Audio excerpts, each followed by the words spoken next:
see the starting lineups for tonight's game. First for Geneva, leading off the extra hitter, number 36, Zach Banks. Batting second baseman, number 22, Michael Sardo. Batting third, the right fielder, number 7, Braden Freeman. Batting fourth, first baseman, number 13, Aiken Santana. Batting fifth, the center fielder, number 8, Jordan Perry. Batting sixth, the catcher, number 35, Tyler Skaggs. Batting seventh, the pitcher, Elijah Bentu. Batting eighth, shortstop, number 32, Casey Burkhoff. Batting ninth, third baseman, number 29, Jaden Madrid. And batting 10th, the left fielder, number 34, Dylan Wolfson. The Red Wings are coached by Thomas Eaton, assisted by Sean Ladd and Brady Baxter.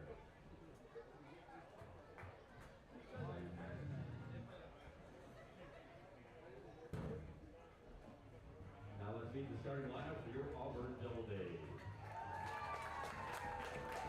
Leading off second baseman from Niagara University, number 21, Tyler DeBusla. And then second, the left fielder from Woodward College, number 25, Tommy Kerwin. And third, the designated hitter from St. Joseph's University, number 31, Kieran Kehoe.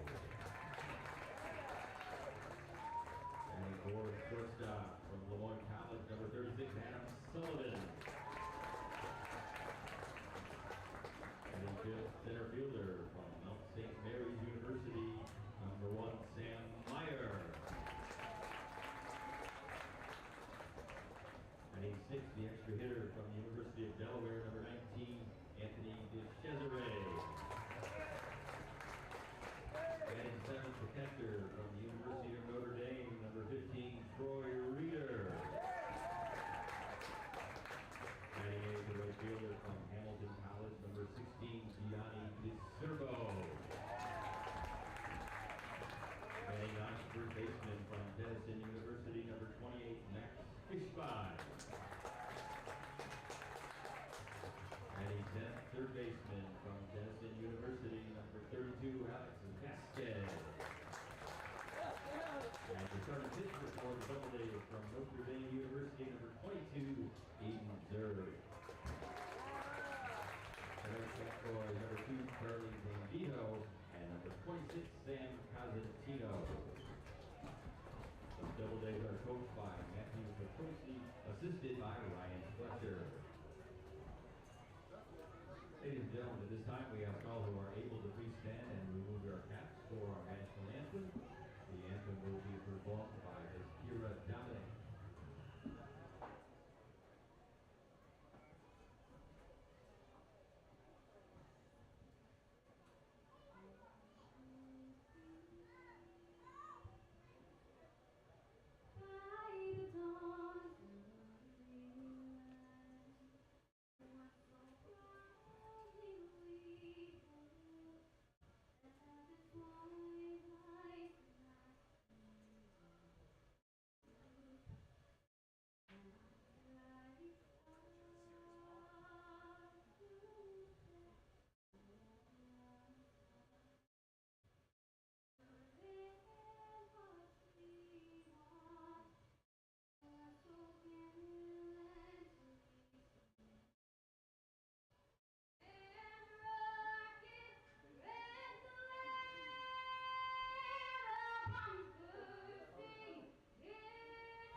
throw out today's ceremonial first pitch.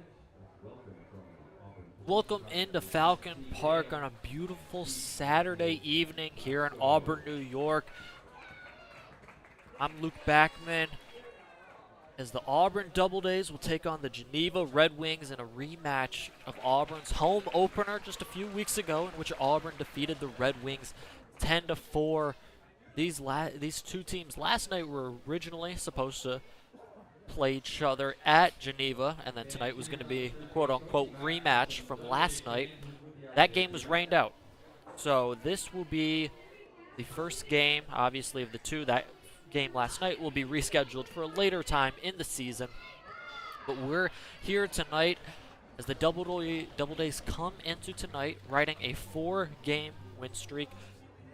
Of course, we know the game against Syracuse just a few nights ago was an exhibition, so that does not count to their record. So in play, they are on a 4-game win streak, looking to continue that against Geneva here tonight. Starting on the mound for the Doubledays, Aiden Zur, pitcher from Notre Dame, just a recent acquisition for the Auburn Doubledays, coming to Auburn this summer. Zur has only pitched one time this season so far. That was last week in the second game of the doubleheader against the Jamestown Tarp Skunks. He pitched in the second game of that, an inning and a third, only giving up 1 hit, no runs, and had 2 strikeouts. Impressive in a game that Auburn came back to win on a walk-off 8-7. Partly, of course, thanks to Zur shutting down the Tarp Skunks offense when he needed to. Throw down to second from Troy Reeder, as it looks like we will get underway here. Weather in Auburn, nice 84 degrees. We had a few slight, just little rain showers passing through about 30 minutes ago, but no rain in the forecast right now. Got the sun peeking in, and Zur and the Doubledays are ready for the first pitch to Zach Banks, which is going to be outside for ball number 1. We are underway here in Auburn. Zach Banks, the leadoff hitter, the extra hitter also tonight for Geneva. Going to look and swing the 1-0, making the count 1-1 now. Banks in his 12 games so far this season, average nice 444. He's going to get a hold of that one. Gianni DeCerbo playing right field is going to try and get it. Not going to be able to make the grab as Banks rounding second. The throw is going to be cut off in front of second, and he's going to be into third to start this ball game here as Gianni DeCerbo batting that ball around in the air, turning DeCerbo around and out there in right field. He was at the warning track, wasn't able to make a play. Banks standing on third base easily to start this ball game.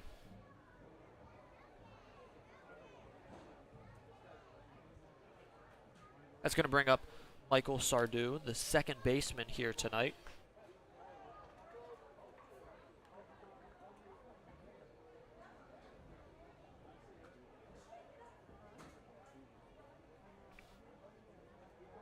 Sardou's see the second pitch here from Zur, low. Zur looking already, runner on third here to start the night for Geneva. Pitch going to be grounded foul past the third baseman. Good crowd here tonight at Falcon Park.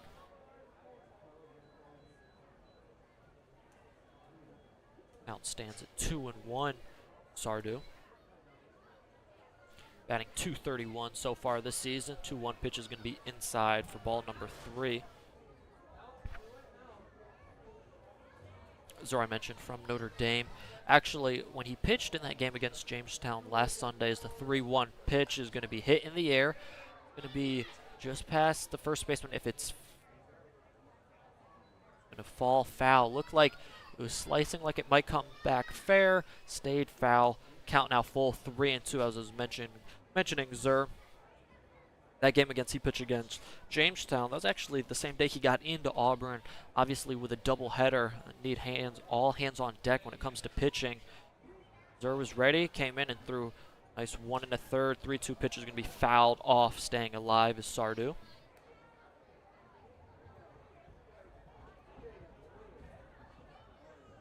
Auburn, tough night just a few nights ago against Syracuse. Looking to put that behind him. 3-2 pitch swung on and missed there for strike number 3.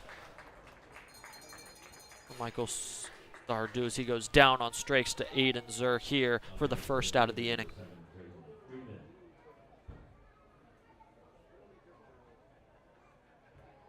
That's going to bring up Braden Freeman, the right fielder. He's going to look to bunt, potential sacrifice play, but that bunt foul. Count now 0-1. Freeman batting .227 in his 10 games so far this season. Swung on and missed. The second pitch quickly ahead in the count is Zur 0-2.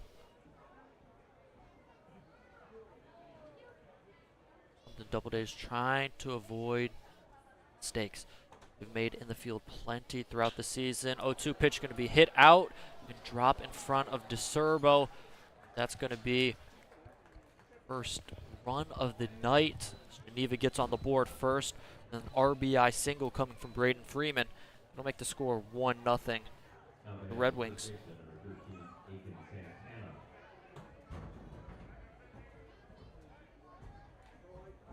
Aiken Santana comes to the plate. Santana batting .375. First pitch he sees is going to be in there for strike number 1.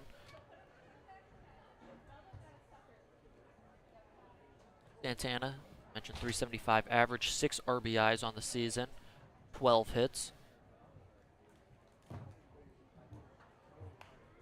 That one's going to be just past the diving first baseman, Fishbein, as that one gets into right field. DeCerbo is going to come in, advancing Freeman over to third. Santana is going to make his way over to first. That was just past the outstretched hands of Max Fishbein over there at first base, putting runners on the corner quickly for Geneva.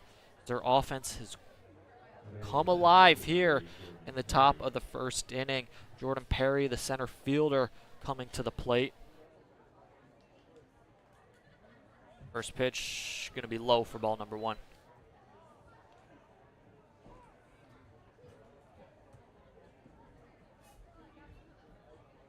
Perry, a .250 hitter so far. Looking to drive in his first RBI of the season. 1-0 pitch from Zur, going to be hit in the air out to left field. It's going to be Tommy Kerwin tagging from third as Braden Freeman throw is going to be cut off before it gets to home. Scoring easily is going to be Braden Freeman on a sacrifice fly right there. Perry.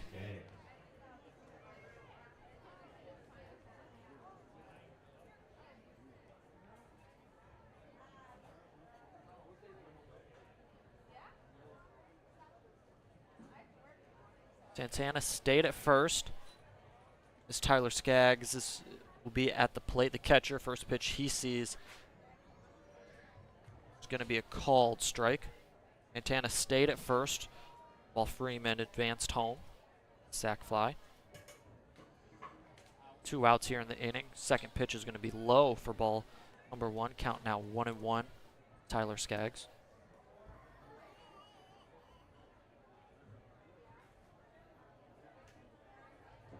They're looking to get out of this inning. 3 hits, 2 runs for the Red Wings already. Pitch can be swung on and missed. Good off-speed pitch right there from Skaggs to get ahead in the count.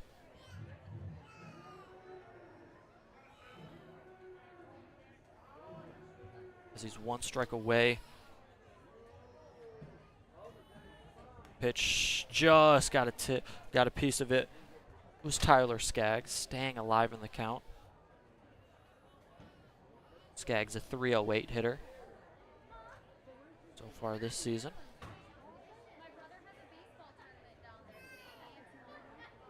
Zur readies, deals the 1-2. That one's going to be high.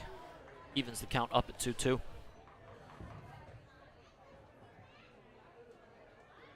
As I mentioned, a little bit of rain about 30, 40 minutes ago. See the sun poking out on the screen. 2-2 pitch. That's going to be fouled off. Skaggs putting together a nice at-bat here. Nice 84-degree weather. Supposed to get really hot, especially on Monday and Tuesday, getting up to 92, 93 degrees. Auburn off on Monday, on the road on Tuesday. Doubleheader tomorrow, actually, at home. Pitch is going to be fouled off. Skaggs is trying to check his swing. I don't think he really wanted to swing right there, but just went enough around where got a piece of the bat. The ball, obviously, from Zur, so that'll continue the at-bat. Count remains 2-2. Pitch will be outside. Ball number 3. Full count here. Aiken Santana, he's on first base. Braden Freeman already scored earlier. But it's Zach Banks. His 3-2 pitch is going to be on the outside part of the plate for strike number 3. Zayden Zur gets Tyler Skaggs looking to end the top half of the first. Geneva gets on the board first. They lead 2-0. We'll see what Auburn has when they come to the plate here at the bottom of the first. Geneva up 2-0. We'll be right back after this.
Back here as we ready for the bottom of the first. If you hear some sound from the ballpark, special thanks Nick Indelicato, social media guy, really he's all around the ballpark, helps setting up the streams. He got set up a crowd mic, so that's why you were able to hear the starting lineups, the national anthem here tonight.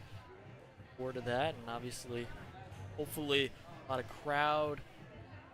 loud crowd moments here tonight with Auburn potentially scoring any runs. Hopefully that'll be all a part of the broadcast. A special shout out to Nick getting us set up with that here tonight. We're getting ready to begin. Bottom of the first, Elijah Benton is going to be the pitcher for the Red Wings tonight. Benton appeared in one game, picked up a win in that game, pitched 6 innings, started that game as well. Should have mentioned 3 hits, 5 runs, all of them earned, gave up 5 walks and struck out 3 in that game. I think it's poignant to mention Geneva record 1-12. Obviously Benton, I mentioned, picking up the win. Starting pitcher, and their only win so far this season is Tyler Vivacqua, the leadoff man here for the Doubledays. What a Great leadoff hitter Vivacqua is, batting .333 so far this season. 11 hits, 6 RBIs. First pitch he sees is going to be in there for a strike from Benton. Vivacqua also a threat to steal once on the bases. 4 steals already so far in this season. 0-1 pitch going to be in the dirt for ball number 1 from Benton.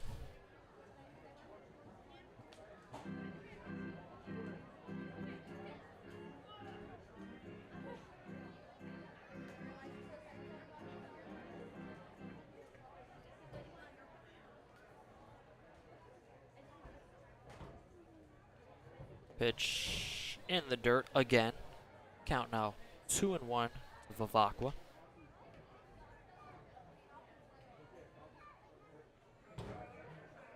Vivacqua, sophomore from Niagara University, Liverpool, New York, his hometown. Pitch going to be swung on and fouled back. Count now evens at 2-2. I mentioned his average .333 to start this season. Small sample size last year at Niagara. Added .438, 16 at-bats, had 7 hits and 7 RBIs while working 8 walks. So definitely a smart hitter at the plate, as we're seeing here, fouling off some of these pitches. Benton, 2 strikes. Not going to be easy against Vivacqua. He's going to make the pitcher work, doing so here right now. Vivacqua playing second base here tonight. On deck, Tommy Kerwin. In the hole, Kieran Kehoe for the Doubledays. 2-2 pitch going to be hit right up the middle. Hits the glove of Benton over the shortstop to first in time. That's going to be Burkhoff to Santana. Santana with a great pick over there at first base to keep that ball not only in front of him, but to grab out number 1 for the Red Wings. As I mentioned, Tommy Kerwin, who's on deck, that last at-bat, is now up at the plate. Kerwin, .387 hitter so far this season, 5 RBIs. Slugging .419. First pitch is going to be inside for ball number 1. Count now 1-0.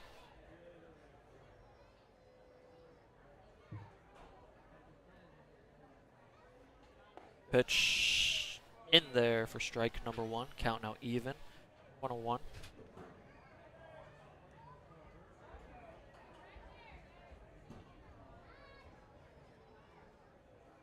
Benton readies is the 1-1 pitch. Going to be on the outside part of the plate. Count now 2-1. Great crowd here tonight at Falcon Park. Tonight at the ballpark is Pitching In for Anti-Violence, hosted by Cayuga County District Attorney's Office and Auburn Police Department. Pitch going to be low. Count now 3-1. Great night at the ballpark. Great turnout. Great weather. We're hoping for some great baseball as well. Make sure if you're in the area, come up to Falcon Park this season. Always a good time, as the 3-1 pitch is going to be high for ball number 4 to Tommy Kerwin. He'll take first with a walk in his first at bat, bringing up Kieran Kehoe.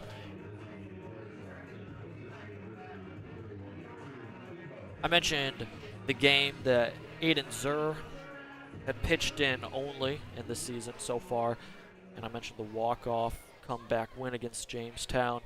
The man who produced probably the highlight of the season so far was Kieran Kehoe, who's at the plate. First pitch he's going to see his way outside from Benton. Good job by the catcher Skaggs keeping that one. Reaching the backstop. Kehoe drove in the game-winning run, with a hit out to right field. Beat Jamestown. 1-0 pitch going to be at the knees for a strike. Kehoe, a .325 hitter in 10 games he's played this season, 8 RBIs. To try and get on base. Kerwin's going as Benton threw that ball away, as Kerwin's going to easily make his way over to third. Benton, I think he saw out of the corner of his eye Kerwin going. He is a southpaw lefty, so he has that better vantage point than, say, a righty would. Saw Kerwin take off, tried to throw it over to first, but instead overthrew the first baseman. That ball goes to the backstop. Kerwin advances over to third base.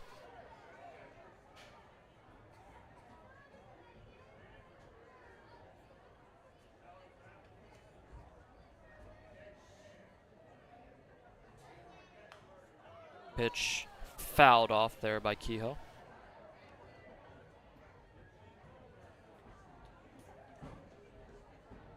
Staying alive as the count remains 1-2.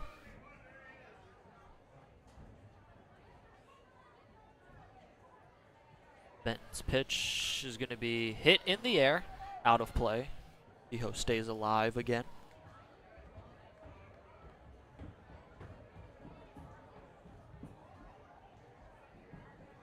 You know, it would have been a tough play even if Benton got it over to the first baseman, Santana, because Kerwin got a good jump there to nab him at second as the infield is in for Geneva, trying to take away the lead runner if a ground ball comes to any of them. As Kehoe staying alive in this count. Another foul ball. This is going to be his third consecutive foul ball. Doing what he can to bring in Tommy Kerwin, standing at third. As Benton readies. 1-2 pitch. It's going to be inside at the feet of Kehoe for ball number 2.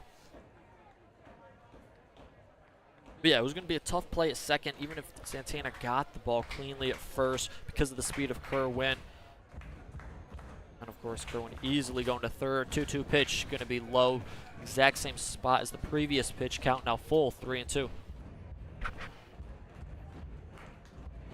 Crowd getting into it a little bit here, sensing a big opportunity here in the first inning. Geneva up 2-0. Auburn trying to change that. Payoff pitch is going to be hit, drilled out to left field, easily scoring Tommy Kerwin. As Karen Kehoe goes over to first base, has an RBI single to cut this deficit in half. Geneva now only leads 2-1.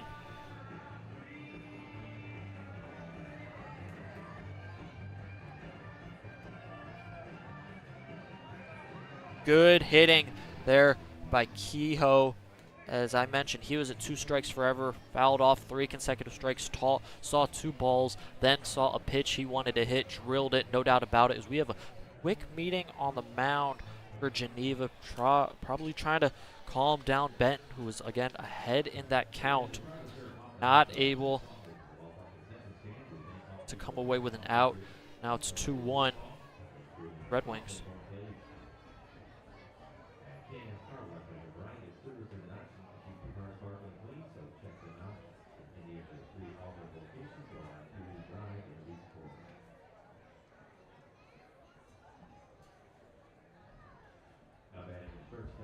Shortstop Adam Sullivan comes to the dish. Sullivan, 306 hitter, 12 RBIs. First pitch going to be low for ball number 1 to Sullivan. Both myself and my partner Ryan, who's going to be returning tomorrow, named Sullivan kind of the RBI king so far in this early part of the season. Pitch fouled off. Count now even at 1-1.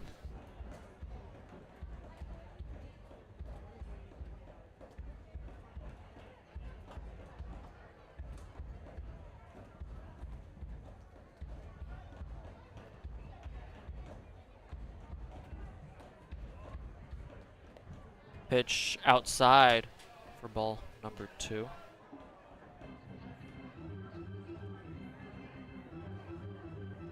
The Sullivan, count 2-1. Runner on first. That's going to be Karen Kehoe. 2-1. Benton going to be outside for ball number 3. So you got to think the meeting at the mound not producing immediate results. Benton falls behind in the count, 3-1.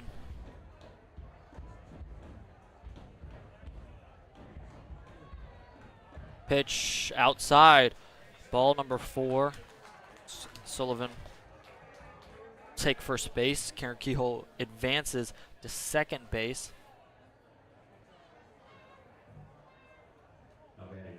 Bringing up Sam Meyer, the center fielder. Meyer. Feels like all of these guys, their averages, I'm telling you, as Meyer comes to the plate with a 400 average so far in the season. This isn't small sample size. This is 11 games Meyer's played, and 9 of them he started in. First pitch from Benton inside for ball number 1. Meyer, 12 hits, 3 doubles, 5 RBIs, worked 7 walks at his time at the plate so far this season. Ahead in the count 1-0 as Benton deals. Pitch is going to catch the inside part of the plate. Strike number 1, evening the count.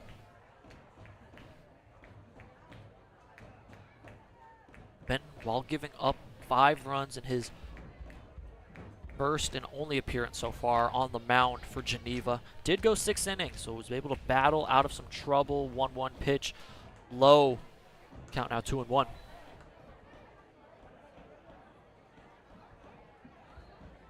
Auburn against Syracuse the other night had opportunities, a similar situation to start the game.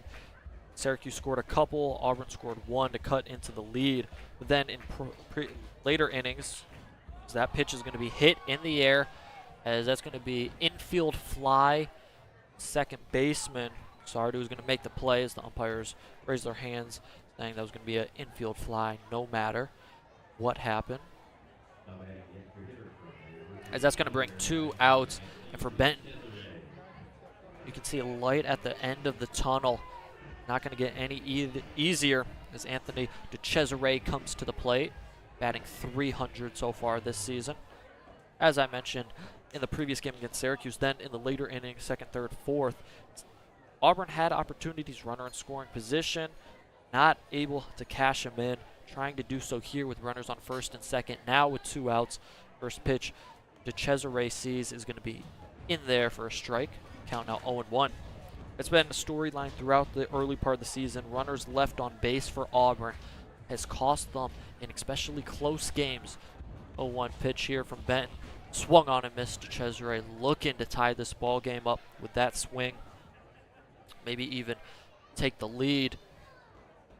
That one gets past him, 81 miles per hour from Benton. He's quickly ahead in the count 0-2. DeCesare trying to battle back. 0-2 pitch outside, but swung on and fouled from DeCesare. Kind of mirrored the previous pitch that DeCesare swung and missed on. This one 82 miles per hour. Same location on the outside part of the plate. DeCesare got good contact on it, just hit it foul. As we'll do the 0-2 all over again as Benton deals. That one's going to get away from him. Good stop there by Skaggs, lunging in the air to keep that ball from getting to the backstop. Kind of takes a deep sigh as that one clearly just got away from Benton immediately once it left his fingers, sailed on him. Skaggs keeping Kehoe at 2nd, not letting him advance. The 1-2 pitch swung on and missed there for strike number 3. As Auburn is able to get one back here, cut the lead in half. Geneva still leads though, 2-1. We'll be back at the top of the 2nd right after this.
Luke Backman back here at Falcon Park as a familiar face steps into the box. That's going to be the pitcher, Elijah Benton, excuse me. He will be also hitting, taking the DH position as well. First pitch sails away from Zur. Benton gets out of the way for ball number 1.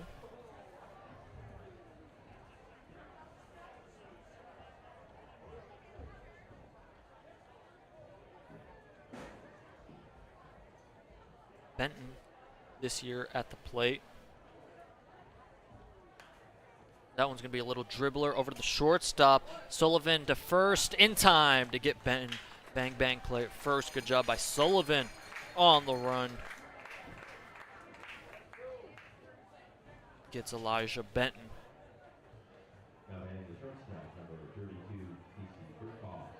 Casey Burkhoff comes to the plate next for the Red Wings. First pitch he sees, the lefty. There's going to be a strike on the inside part of the plate.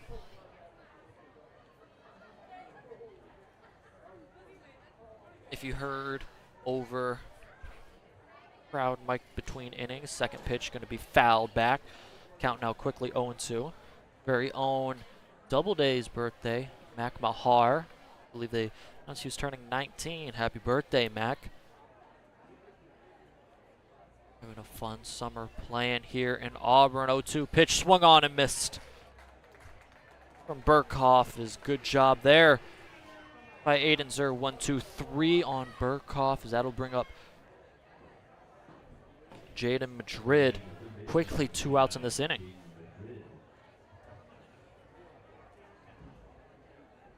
Zur looking to have a bounce back inning. Gave up 2 in the first inning. First pitch is going to be on the outside part of the plate for strike number 1 to Madrid. Madrid wasn't happy with it, thought that one was a little too much outside to be a strike, but home plate umpire said nope. Strike number 1, 0-1, trying to go back to that same spot. Doesn't work out for Zur for ball number 1. Count now even, 1-1.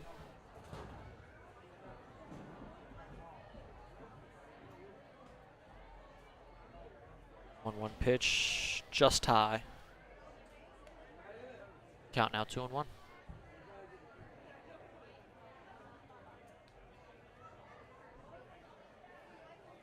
2-1 pitch here from Zur. Low. 3 consecutive balls from Zur makes the count 3-1. 2 outs, something no pitcher ever wants to do, a 2-out walk. They're trying to avoid that. 3-1 outside part of the plate. Gets the call for strike number 2. Same pitch he had in the first pitch of this at bat, and same pitch they got Tyler Skaggs looking to end the first inning. Payoff pitch here. That one's going to be a little blooper into right center field for a single. Jaden Madrid fights that pitch off. There's a board here with 2 outs. Bring up Dylan Wolfson, the left fielder. He's the last hitter in the lineup for Geneva. Comes to the plate, 2 outs. Madrid over there at first. First pitch from Zur. Try to go back to the outside part of the plate. Doesn't get the call on that one. Ball number 1.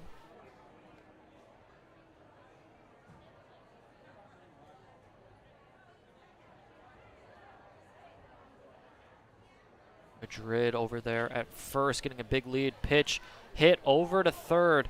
Foul ball.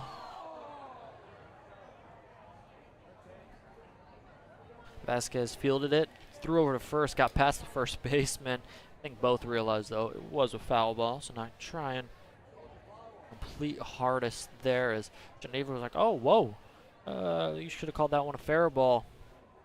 Auburn fans saying, nope, that was a foul ball all the way. Count even, 1-1. Geneva 4 hits in this game so far. Auburn 1 hit, 1 run. Geneva 2 runs. Pitch outside for ball number 2.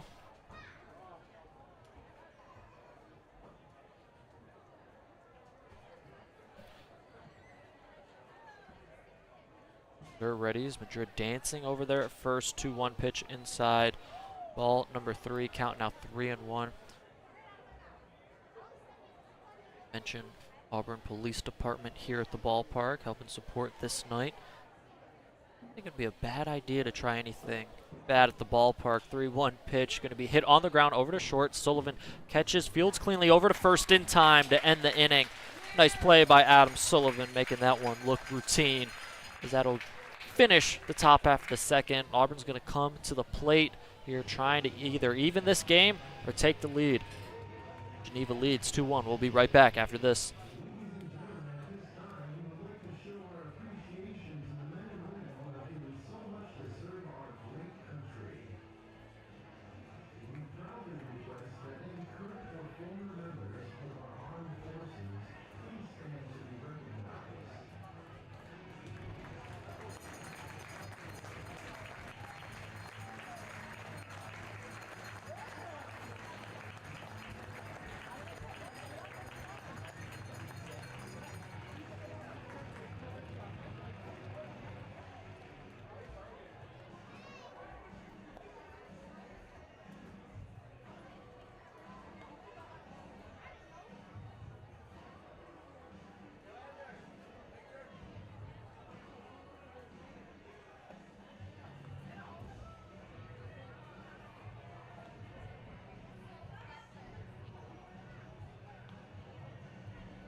Tonight's game is sponsored and brought by Wegmans. At Wegmans, every day you get out best. And it's the pizza in Auburn. In addition to their delicious pizzas, they also serve the best of homemade bread, subs, and salads. So check them out on Wall Street right here in Auburn. And we would like to thank Auburn Community Hospital for their generous sponsorship of Double A baseball. And Auburn Community Hospital is specialized in beauty.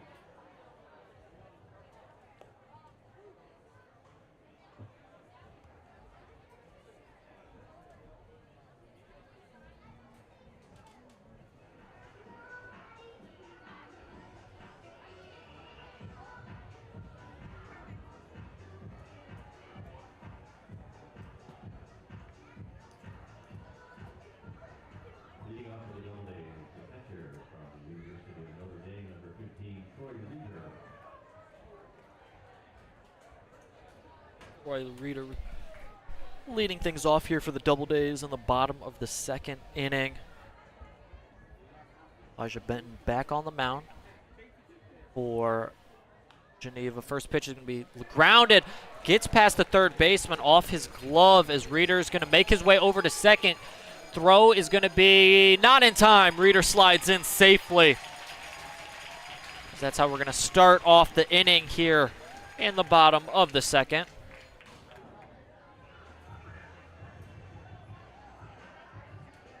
Error by Madrid.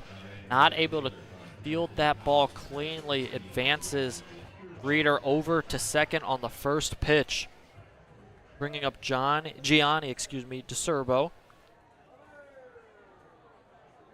to the plate with a runner in scoring position and an opportunity to tie this ball game. If I gave you keys to the game before this game, it would be, can the Doubledays drive in runners in scoring position and not leave them on base? Perfect opportunity here. First pitch fouled off by DeSerbo.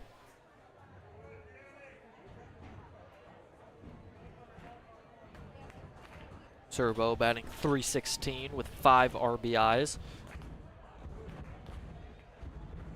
Crowd cheering on both DeSerbo and the Doubledays, looking to tie this ball game here early. That's one thing with a struggling team like Geneva. You don't want to give them confidence if you're the Doubledays. Curveball just inside for ball number 1.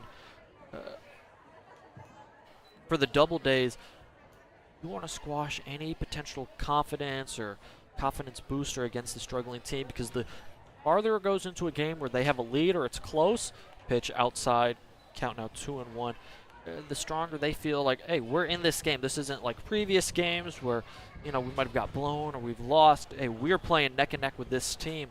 Auburn trying to, of course, separate themselves in this league. trying to tie or take the lead here in the second inning. 2-1 pitch. That's going to be hit. Little blooper out to right center, drops as Troy Reeder's going to come around, and there's going to be no throw at home plate. Gianni DeCerbo has himself an RBI to tie this ball game at 2.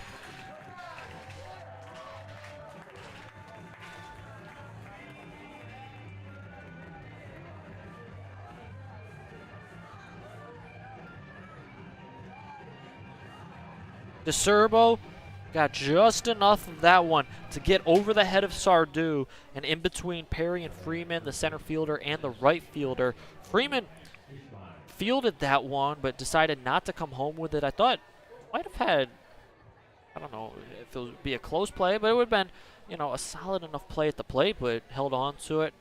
Didn't want DeCerbo to move over to second. That one ripped into left center field, right center field there from Max Fishbein, as that's going to put runners on the corners. First pitch hitting for the Doubledays here tonight. Fishbein taking advantage, going the other way with that one. Over the head of Sardu, in between Perry and Freeman. Similar angle where that last hit from DeCerbo was, but instead that was a line drive of a hit there from Fishbein. Bringing up Alex Vasquez, the last hitter in the lineup here tonight.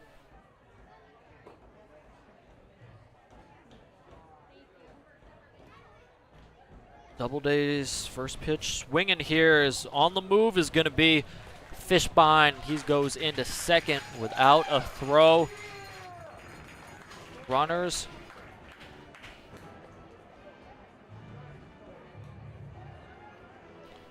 on second and third now. 1-0 pitch. Gets past the catchers. That's going to score a run. DeCerbo comes home on the passed ball. Auburn takes the lead here.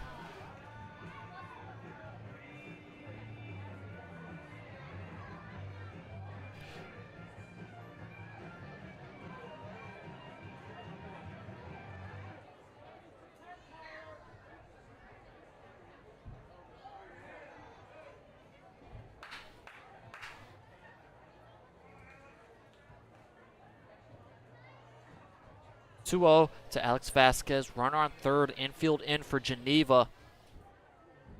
Still nobody out, pitch outside, count now 3-0.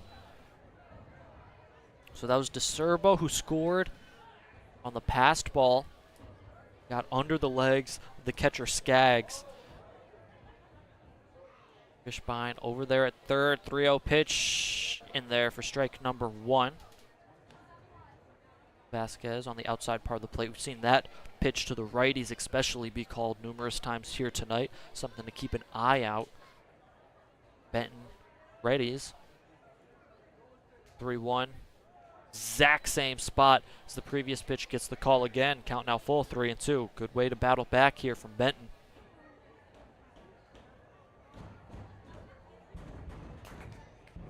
We're looking at a payoff pitch. 3-2, hit in the air, out to center field. Perry's going to range over, make the play, tagging and scoring easily. Is going to be Max Fishbein. That increases Auburn's lead up here in the bottom of the second to 4-2, scoring 3 already in this inning. That's going to be the first out, as Auburn will take that any day, a sac fly from Alex Vasquez.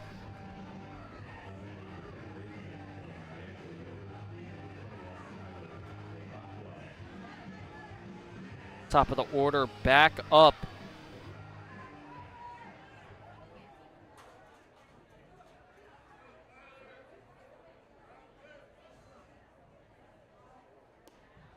First pitch to Vivak was going to be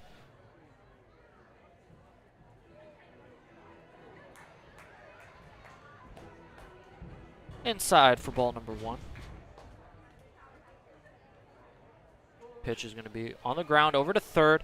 It's going to be Madrid running throw over to first, not in time, gets past the first baseman, moving over to second easily. is going to be Tyler Vivacqua.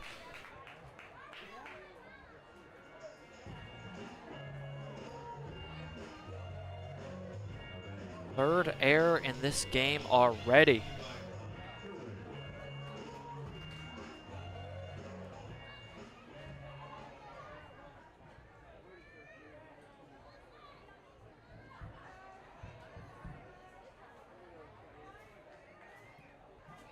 So that was a little dribbler over to Madrid, trying to make the running play because, of course, Vivacqua, one of the fastest players on this Doubledays team.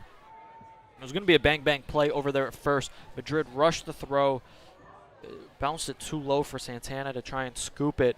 Gets past him. Vivacqua standing on second. Pitch here to Tommy Kerwin high for ball number 1. Kerwin walked back in the first inning. Came around to score the first run of the night for Auburn.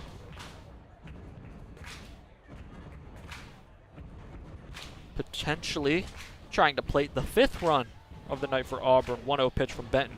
Going to be swung, hit over to second, grounded Sardu over to first in time. As that's going to advance to Vivacqua over to third. Now 2 outs in the inning.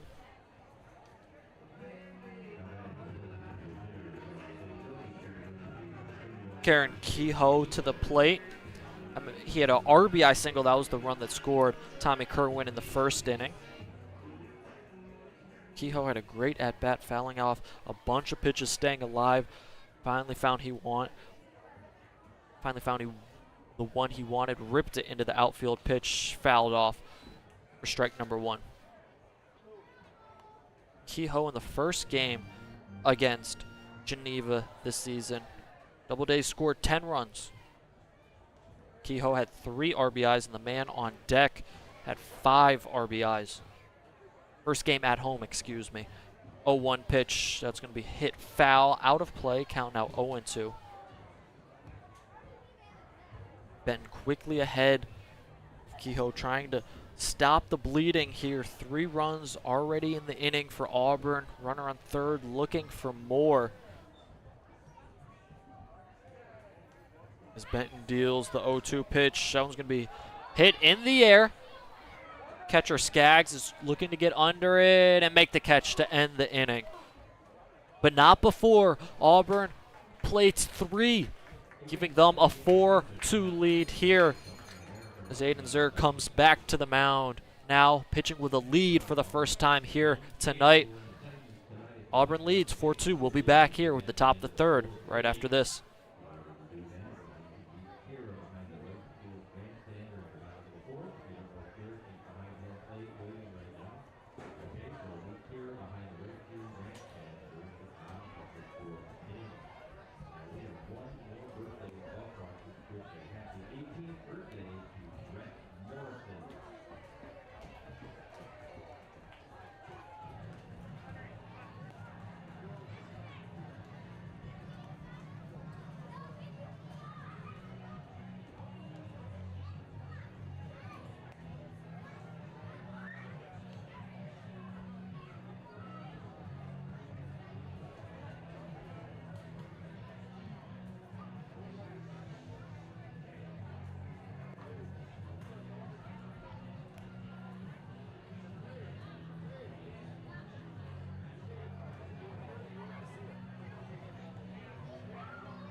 Top of the third with Auburn leading 4-2. Pitcher Aiden Zer back on the mound, pitching with a 4-2 lead. He's going to go up the top of the order for Geneva. First pitch to Zach Banks. Going to be a ball. 1-0 pitch on the outside part of the plate. Zer looking for it. Home plate umpire not giving it to him. Second ball, making the count 2-0. Banks had the triple in the first inning. The ball that got hung in the air to Serbo was not able to get back in time to the warning track to field. 3 consecutive balls makes the count 3-0 for Banks, as he was first run of the first inning for the Red Wings.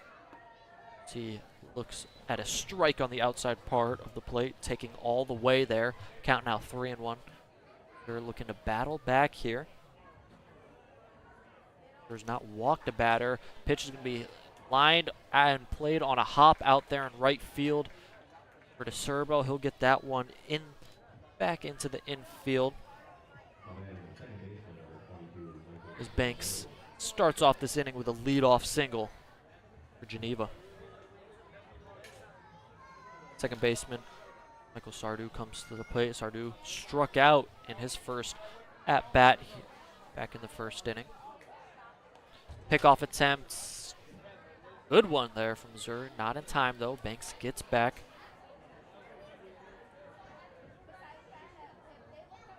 .47 pitches already for Zur.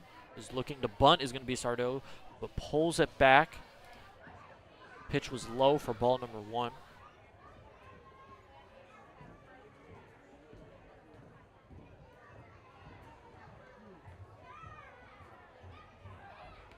Pickoff attempt back. Ooh, another great attempt there from Zur, trying to keep Zach Banks honest over there at first.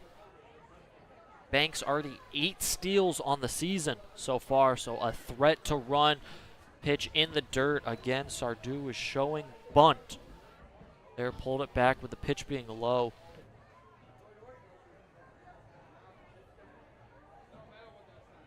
Zur trying to get back in the count. 3 consecutive balls to start the count against Banks. 2 consecutive against Sardou. 2-0 pitch, looking to bunt again. Pulls it back. Pitch was low. Banks going anyway. Throw's going to get into the outfield, but not advancing Banks over to third. Really weird, because obviously it looked like they're trying to bunt him over to second. Pitch was a little bit low. Banks said, you know what, I'll just go take second anyway. Everyone kind of paused, just expecting Banks to go back to first. Banks heads over to second, now on second with his 9th steal of the year, with Sardou in a 3-0 count. Zur's pitch is high for ball number 4. Runners now on first and second, nobody gone here in the top of the 3rd inning for Geneva, bringing up Braden Freeman to the plate, who had an RBI single in his first at-bat back in the first inning. We're going to have a meeting on the mound here. Try and slow down Zur. Seems to be at the hitter's pace right now. He's working quickly, slow everything down, get back to where Aiden Zur wants to be instead of where the Geneva Red Wings want to be. Quick meeting at the mound is going to end. Freeman into the game today, had 4 RBIs. His RBI hit back in the first inning, brought him up to a total of 5.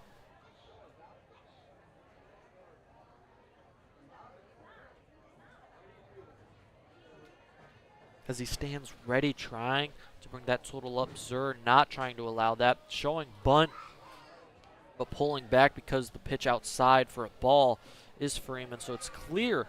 The Red Wings trying to play small ball. That's going to bring Vasquez, Fishbein in. The corner's playing in for a potential bunt. Showing bunt again, Freeman. That one is going to be in there for a strike. Pulled back. That one was there on the inside part of the plate for a strike. So that's 6 consecutive pitches,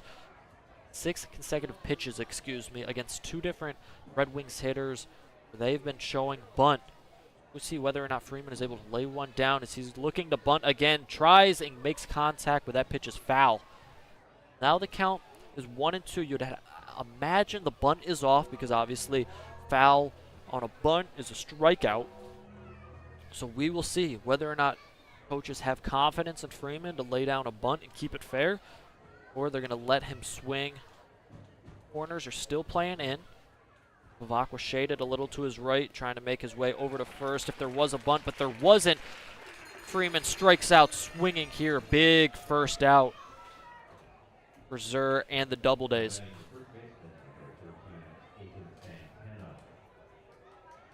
Aiken Santana comes to the plate. Had a single back in the first inning. Righty steps into the box. First pitch on the outside part of the plate for strike number one. I mentioned that is a pitch we've seen called plenty here tonight already. Corners take a few steps back behind the bag as there was no bunt shown there. For Zur, you're looking for a pitcher's best friend, a ground ball, potentially a inning-ending double play. Pitch outside. Ball number one, count now 1-1.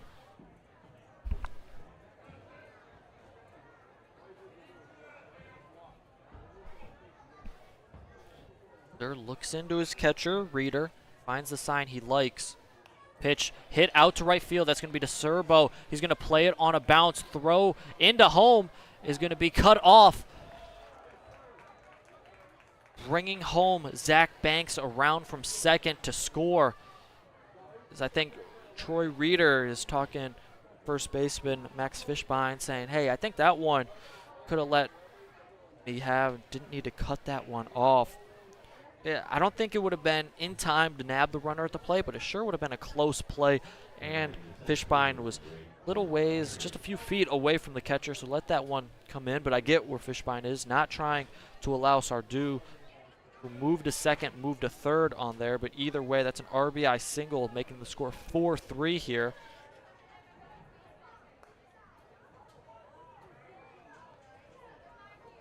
First pitch going to be a ball to Jordan Perry.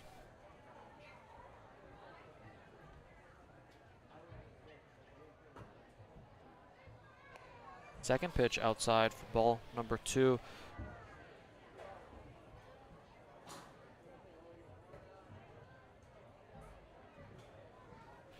So we're having a tough time finding the strike zone here in this inning. No warming up in the bullpen of Auburn. Pitch fouled straight back for strike number 1. So it looks like this is going to be Zur for a good portion of this inning.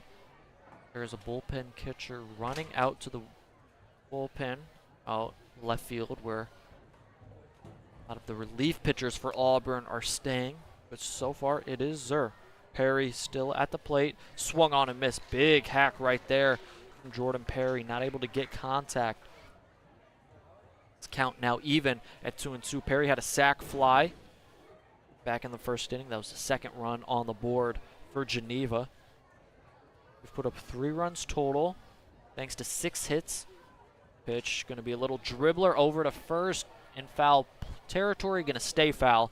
Fishbein picks it up foul. Probably best case scenarios, it looked like that would have been everybody safe if that ball might have stayed fair with the speed of Perry running down to first and the good jumps at second and first from both Sardu and Santana. They're trying to find himself a way to get out of this inning again. 1 out, so a ground ball could result in an ending double play, but with 2 strikes here, that one's going to be fouled, hit out of play over press box here behind home plate. Perry stays alive, keeping the count at 2-2.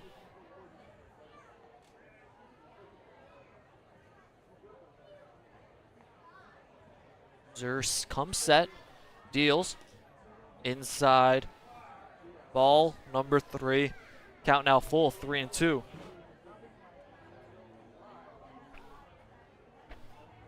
First walk of the night was to Michael Sardu from Aiden Zur, trying not to have his second walk. 3-2 payoff pitch inside. Ball number 4, lost him. Perry put together a great at-bat to stay alive. He's going to make the trot down to first, loading the bases here for catcher Tyler Skaggs. Skaggs struck out looking in his first at-bat back in the first inning. That ended the inning in an outside pitch on the outside of the plate. Skaggs wasn't the biggest fan of. Plate umpire said it was a strike. First pitch swinging up the middle into center. That'll tie the game. Runner being waved to home. Throw from center offline. That's going to score the go-ahead run as Aiken Santana comes to the plate for Geneva. They now lead this ball game 5-4, a back-and-forth battle here at Falcon Park so far.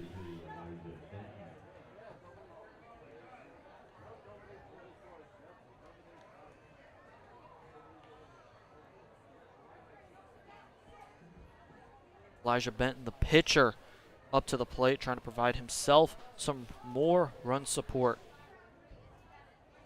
He's showing bunt, actually, as he's going to get a piece of it. Probably should have pulled his bunt back like his teammates had in previous at-bats, as that pitch was inside. It was going to clearly be a ball. It stayed with the bunt. That pitch was foul. Jordan Perry only advanced to second there, so runners on first and second. This ball game still 1 out, so a double play in effect. Oh, double steal in effect as well. Bunt laid down. Smart play to go to first. That'll be out number 2. Runners advance now at second and third. Taking off from second there was Jordan Santana.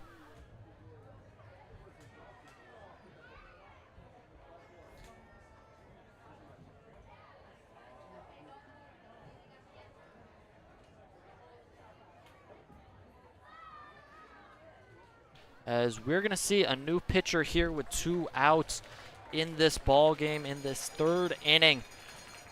We'll be back right after this to tell you more about the new pitcher for Auburn. Stay with us here at Falcon Park.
New pitcher is going to be Eric Korzaneski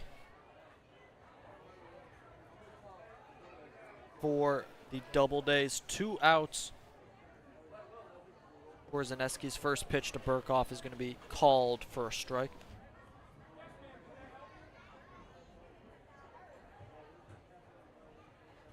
huge part in this ball game. Top 3 as the Red Wings come back. Their own 3-run inning. Pitch fouled off Doubleday's dugout. Quickly count out 0-2 for Zaniski, trying to find himself out of this jam he has walked into. Tough night for Aiden Zer, just not able to find the plate consistently. Zaniski's 0-2 pitch low for ball number 1, count now 1-2. Casey Burkhoff at the plate, struck out in his last at-bat back in the 2nd inning. 7 hits already in this ball game for Geneva, 4 for Auburn. Geneva 5 runs, 4 for Auburn. 1-2 pitch outside for ball number 2.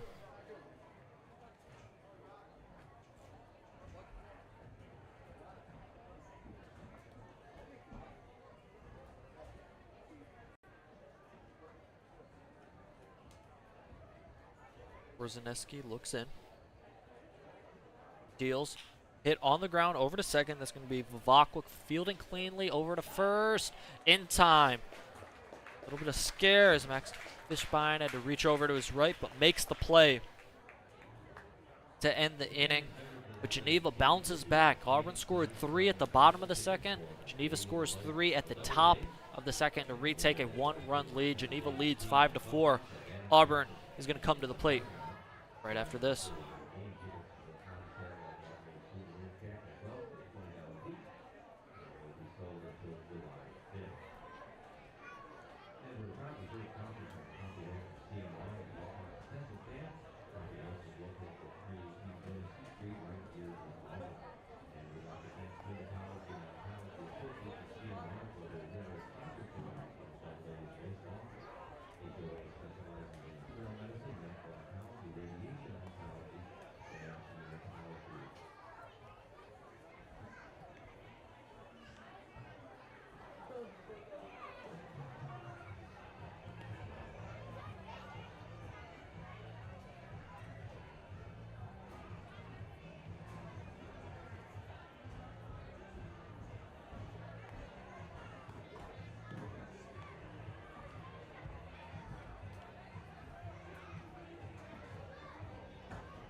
Adam Sullivan leading off for the Doubledays here.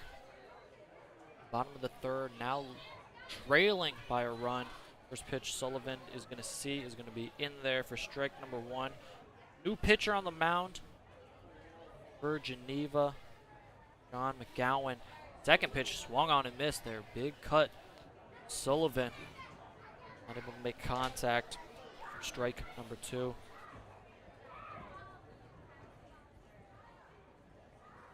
Down a submarine pitcher. 0-2 pitch outside. Ball number 2. Not ball number 1, excuse me. Count now 1-2.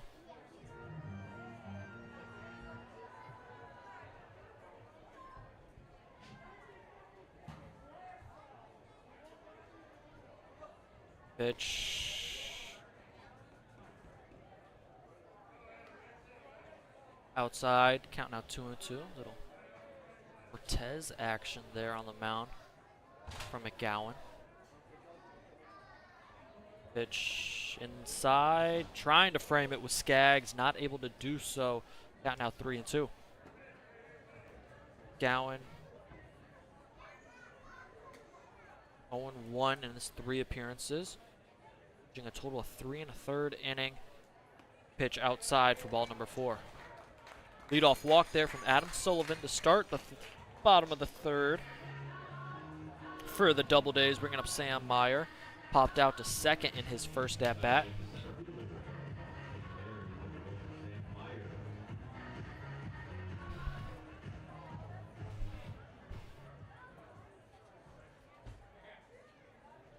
Elijah Benton, 2 innings in this game. Expect him to still continue to hit. Here's the DH. First pitch hit in the air from Meyer. Out of play. Strike number 1.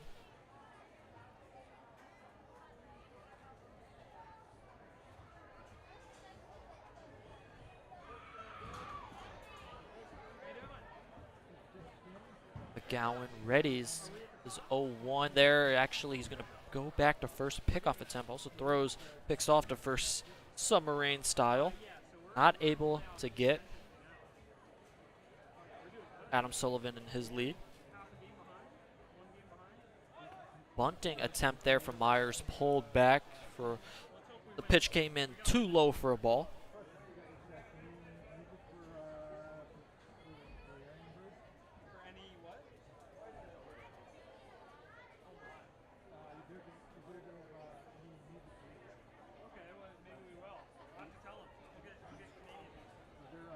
Another pickoff attempt over to first, not in time, keeping Sullivan close to the bag. As Sullivan this season has 4 steals himself, so a threat to run. Pitch outside. Ball number 2, count now 2-1. Elijah Benton, 2 innings, 1 strikeout, 2 walks, 4 hits, 4 runs, 2 earned, thanks to some errors in the field. 2-1 pitch on the inside part of the plate for strike number 2, evening the count. Sam Meyer. Meyer, I mentioned, batting .400 this season. Coming into today, of course. 2-2 pitch outside part of the plate, count now 3-2. As a batter, it's got to be tough to pick up a submarine pitcher's pitch. I mean, just looking at it, the way McGowan throws that pitch, he's so close to the bottom of the mound when he lets it go. Pitch going to be inside for ball number 4. Back-to-back walks worked here by the Doubledays. Bring up Anthony DeCesare with runners on first and second in this inning. Nobody out. DeCesare struck out in his first inning at bat.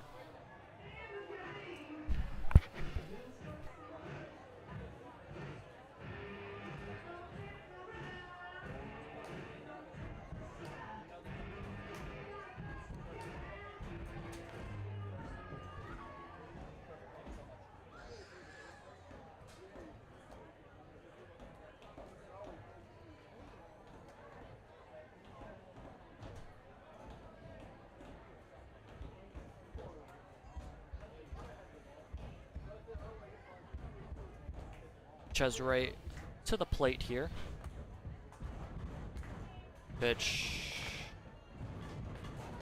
be inside for ball number 1.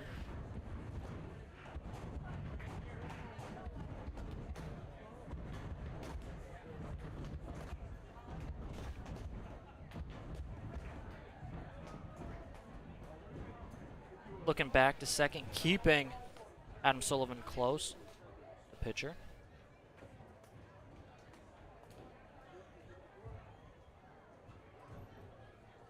1-0 count to DeCesare. Very low.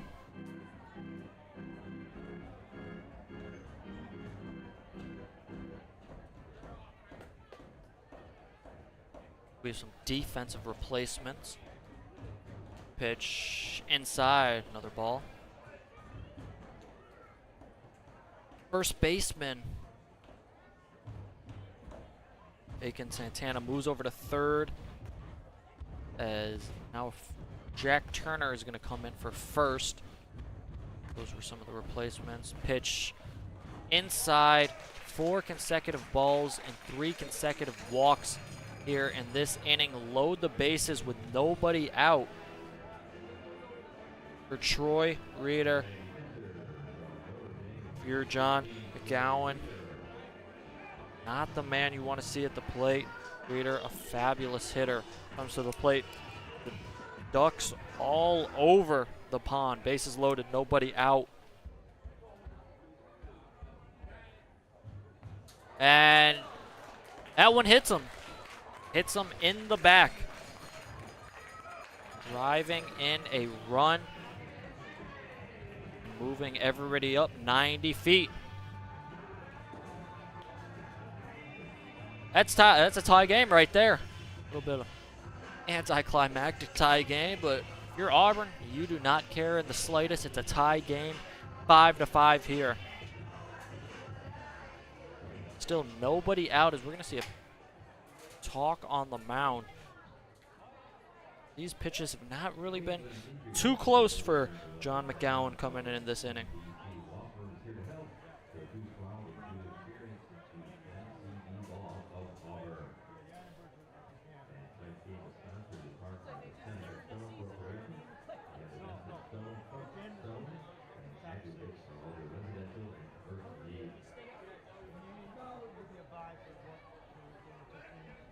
So we have a tie.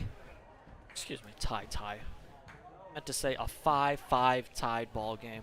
My apologies for that. Here in the bottom of the third inning, Johnny DeCerbo comes to play. Hey, he's got bases loaded. Nobody out here. Corners playing in on the infield for Geneva. That's going to be the defensive replacements. Santana at third, Turner at first. First pitch from DeCerbo, to DeCerbo. He's going to be in there for strike number 1.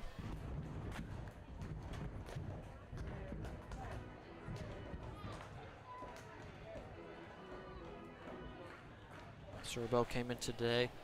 5 RBIs, already had an RBI single in the first inning.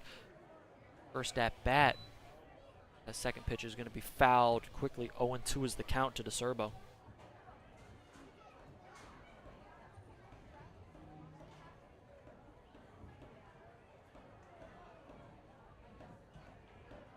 DeCerbo gets ready. Back in the box now.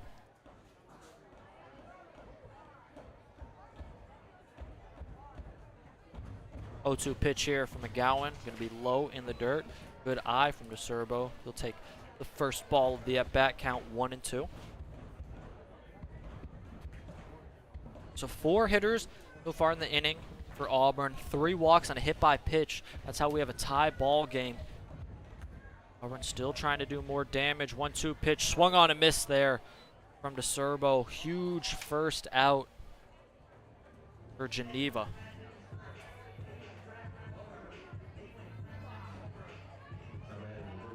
Next, Fishbein comes to the plate.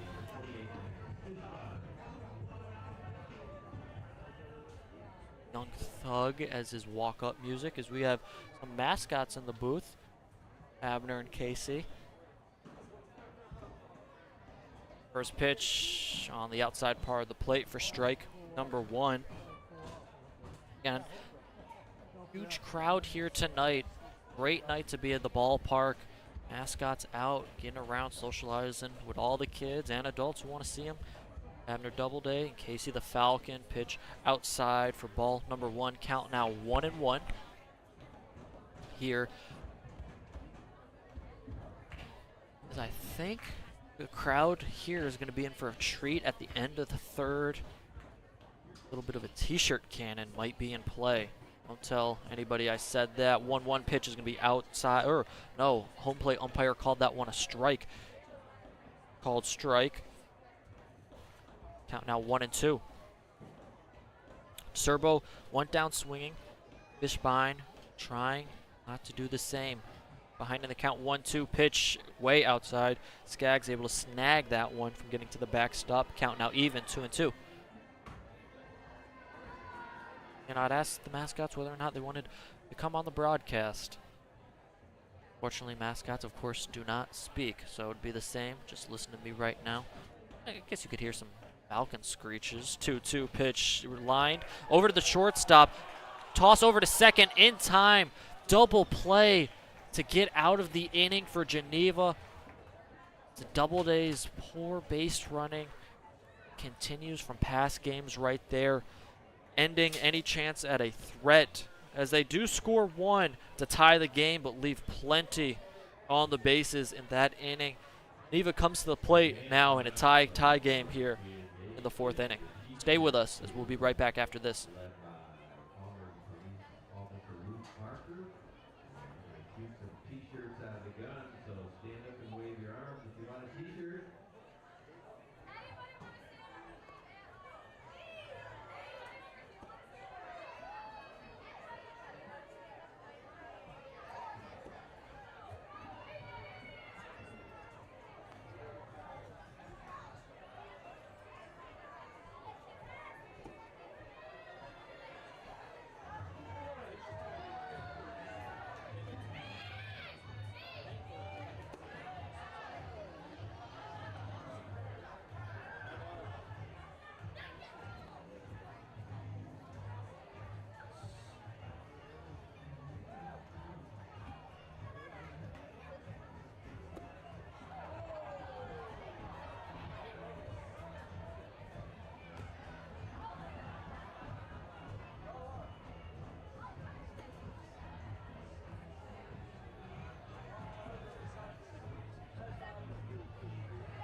here at Falcon Park. Apologies, top half of the inning.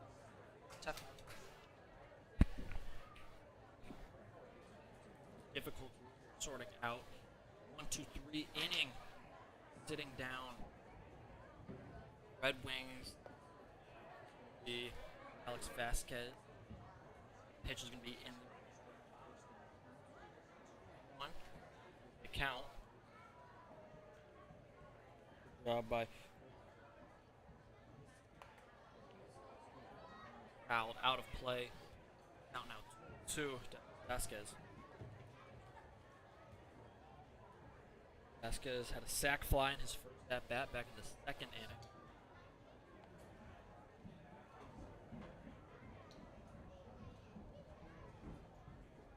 Battling here.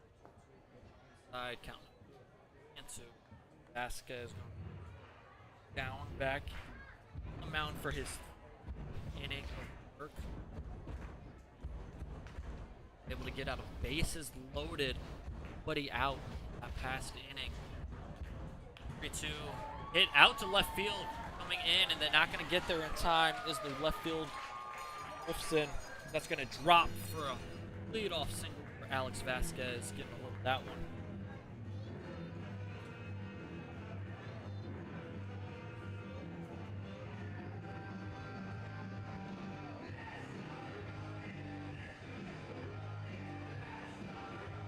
Now that's going to bring up the top of the order, Tyler Vivacqua. Vivacqua rounded to short, air from baseman, second. Last at bat in the second inning. Vasquez at first base. Pickoff attempt, not in time.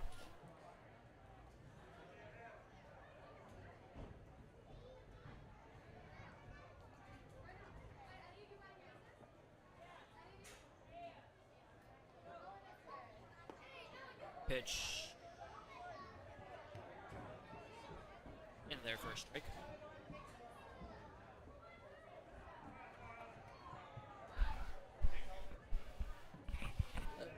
With the technical difficulties, I do want to shout out to the catch in center field, but right after this, that pitch is going to be flied out to Wolfson in left field for the first out of the inning. Keeping Vasquez over at first base. The catch out in center on the run by Sam Meyer was incredible. Going to his right, making the catch kind of cross body with the right hand.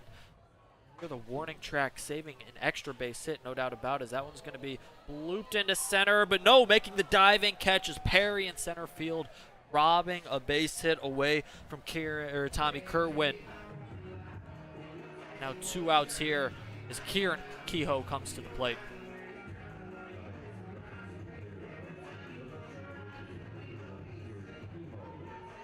Now and really finding its rhythm in a 5-5 ball game.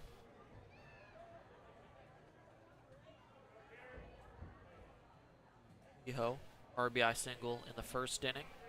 Fouled out to the catcher. Second inning, first pitch is going to be a ball.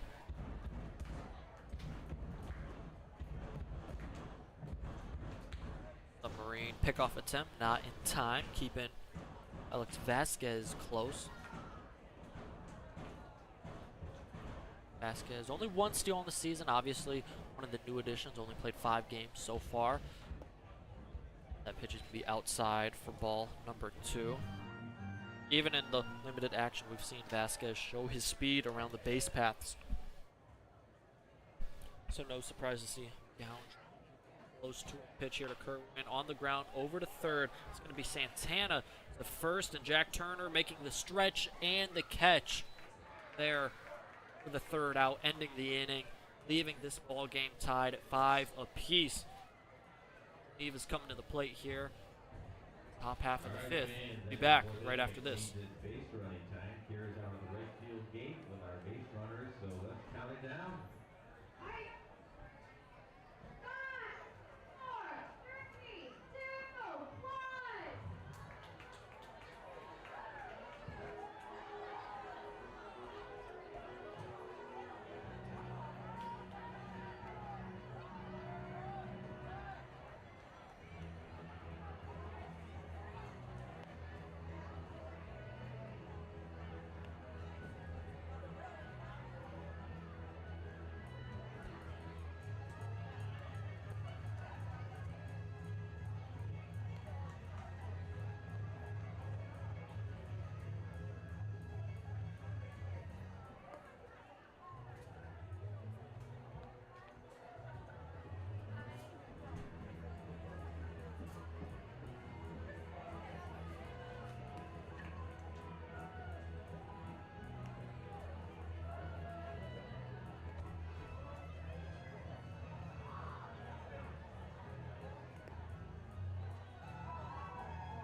back at Falcon Park. We're at the top of the 5th, as you saw, in between innings. A little tradition here for the Doubledays. Kids run the bases. Kids getting around the bases. Theirs will begin the 5th inning. Jack Turner comes to the plate.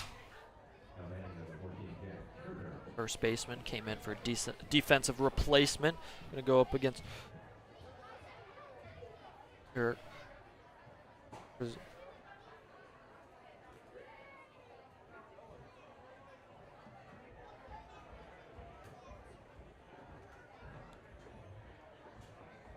As Korzeniski looks in.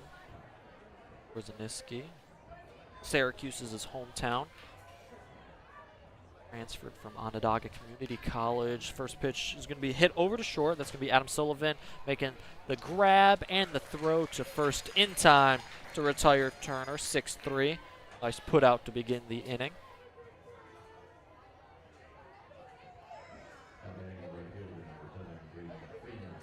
Braden Freeman comes to the plate.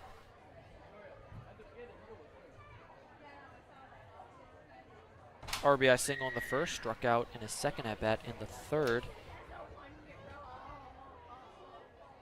Korzeniski, 2025, 3-1 record, swung on a miss. First pitch to Freeman for strike number 1. 3-1 record, 13 appearances, started 2 games, so can go for some innings, eat up some innings. Pitch outside for ball number 1. 26 innings pitched. Had 24 strikeouts. This time 2-1 record. 7 appearances back in 2024. Pitch on the outside part of the plate. Strike number 2. Count now 1-2. Korzeniski, interesting tidbits about him. Favorite athlete, Tiger Woods. His favorite show is Breaking Bad. Favorite musician, Travis Scott. 1-2 pitch high for ball number 2. Count now 2-2. I gotta say, that's a pretty good 3 right there. Breaking Bad, that's a top 3 show for me. I have to go Succession, then Sopranos, and then Breaking Bad. 2-2 pitch in the dirt. Count now full, 3-2. Tiger Woods, can't go wrong with Tiger Woods. You know, it's interesting being a sports fan. You always have those moments where you just remember where you were when different sporting events happened. And for Tiger Woods winning 2019 Masters, that's one of them. I remember exactly where I was for that moment. 3-2 payoff pitch on the outside part of the plate for strike number 3. Braden Freeman looked around at the home plate umpire and said, "What?" Home plate umpire said, "Yep, at strike number 3, you are out of here," for the second out of the inning. Aiken Santana up to the plate. First pitch to Santana, low for ball number 1.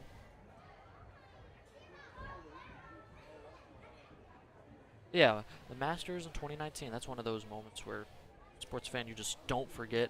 Pitch drilled in the air out to right center to Serbo, and Wright's going to play it on a hop. That'll be a hit for Santana with 2 outs here in this inning. Santana's 3rd hit of the ball game. He's 3 for 3 with 3 singles, 1 RBI single. That was in the 3rd inning, bringing up Jordan Perry to the plate. Sack fly and a walk so far in this game, and then finally touching on musician Travis Scott. Can't go wrong with that either. One of my favorite as well. Pitch outside to Perry for ball number 1. So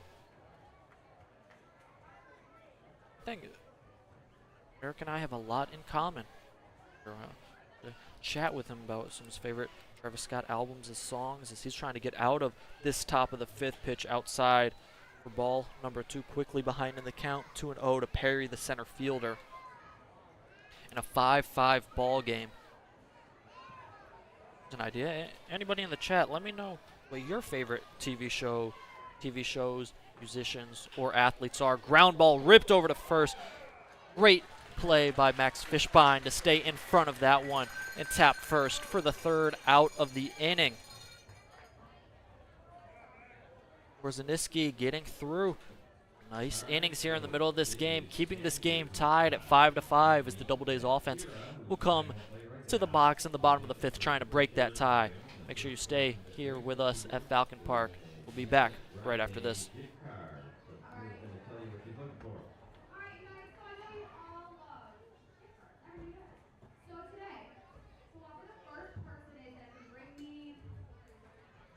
Nail clippers gets the gift card.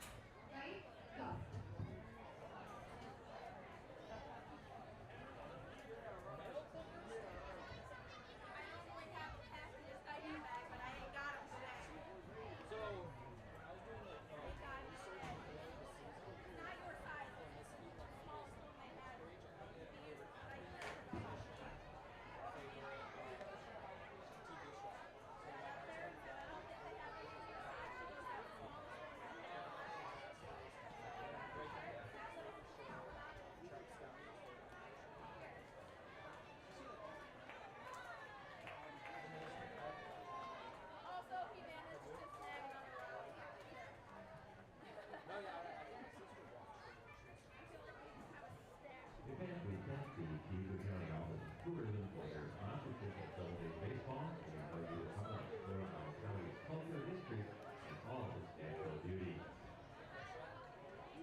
Adam Sullivan to the plate here to start the fifth inning for the Doubledays offensively.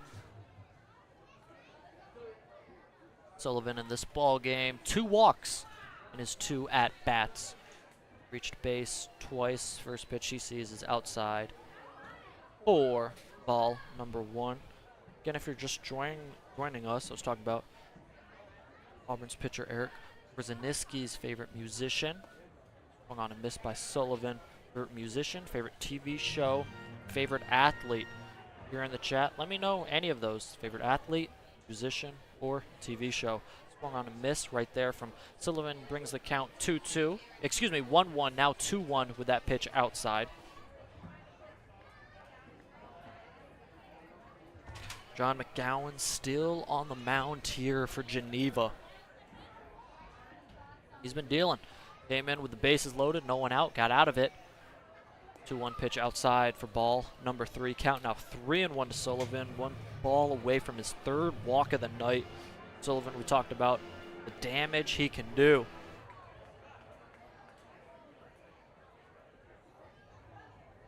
(3-1) outside. That's going to be his 3rd walk of the night.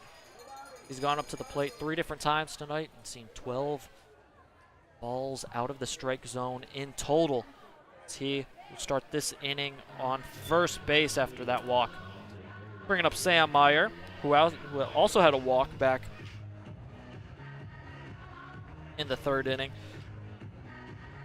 Sullivan led off the 3rd inning. Obviously, Meyer followed, but they both had walks en route, to the 5th run being scored. That was because pitch fouled out of play from Meyer.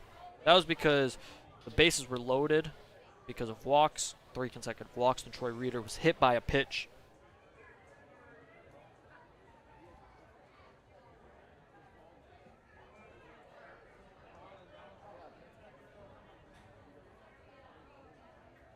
Meyer's foul ball. First pitch of the at-bat makes the count 0-1.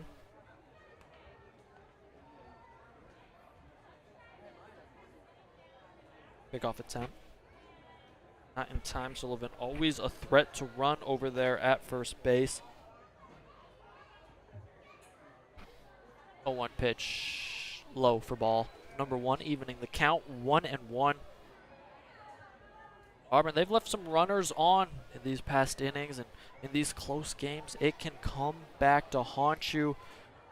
Even out hitting them 8-4, or tied 5-5. Pitch inside for ball number 2. 71 miles per hour from McGowan right there. much on the inside part of the plate for Meyer to try and swing. That one, the opposite part of the plate, outside for ball number 3. Quickly ahead in the count. 3-1 is Meyer.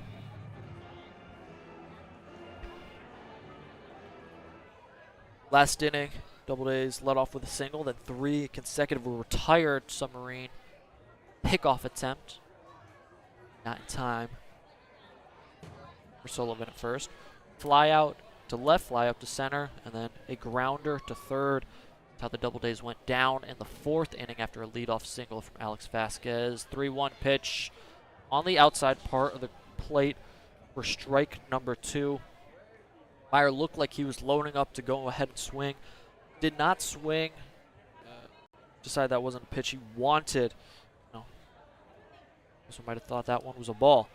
Either way, payoff pitch, 3-2 count. That one's low and outside for ball number 4. 2 consecutive walks here for the Doubledays have put runners on first and second and nobody out.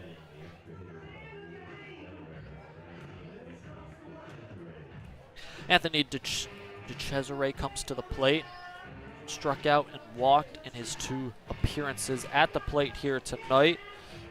He's the extra hitter in the lineup tonight. As the first pitch, McGowan is going to be low for a ball. Pitch kept in front of the catcher Skaggs.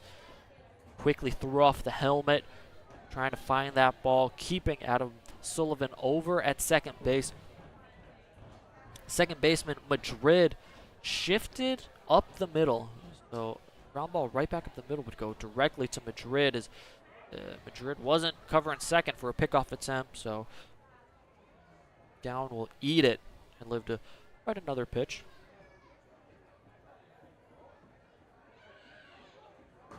Madrid there on right behind second base. 1-0 pitch, low for ball number 2, quickly ahead in the count. Cesare now 2-0.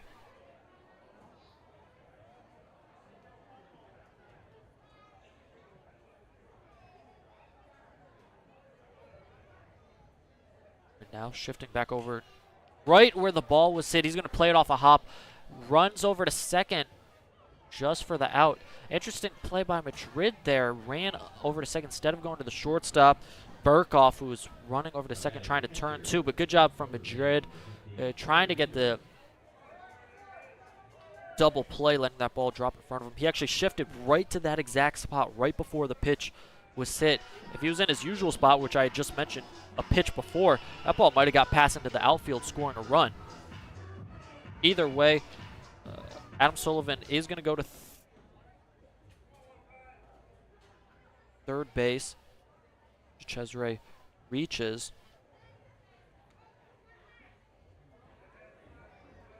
On that fielder's choice. So runners on the corner for Troy Reeder. Pickoff attempt at first for DeCesare.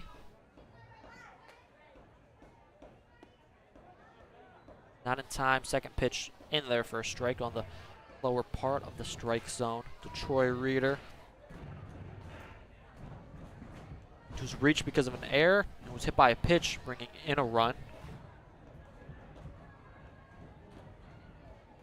0-1 pitch, swung on a missed count, now 0-2.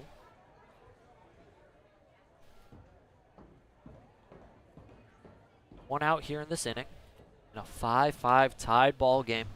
Auburn trying to take the lead with the go-ahead run 90 feet from the plate. 0-2 pitch here from McGowan. Check swing, appeal down to the field ump, not going to go the way of the Red Wings. Field ump says Troy Reeder did not go around, so the count now is 1-2. Madrid playing right back up the middle again, so there is a large hole between first and second base. You can see on the stream. Ground ball over that way would easily play to run and probably send a Cesare to third. 1-2 pitch outside. Ball number 2, evening the count. 2-2 here. Down, going to walk around the mound. Up to over 50 pitches in this relief appearance. As he comes sets now in an even 2-2 count. Runners on the corner, pitch low for ball number 3 after starting the count with 2 consecutive strikes. Now he's thrown 3 straight balls for the full count. Already walked 2 in the inning, the first 2 batters. Sullivan and Sam Meyer. Sullivan stands second, Meyer, because of a fielder's choice, out on the base paths. Pickoff attempt keeping DeCesare close. Again, not in time. So still runners on the corners.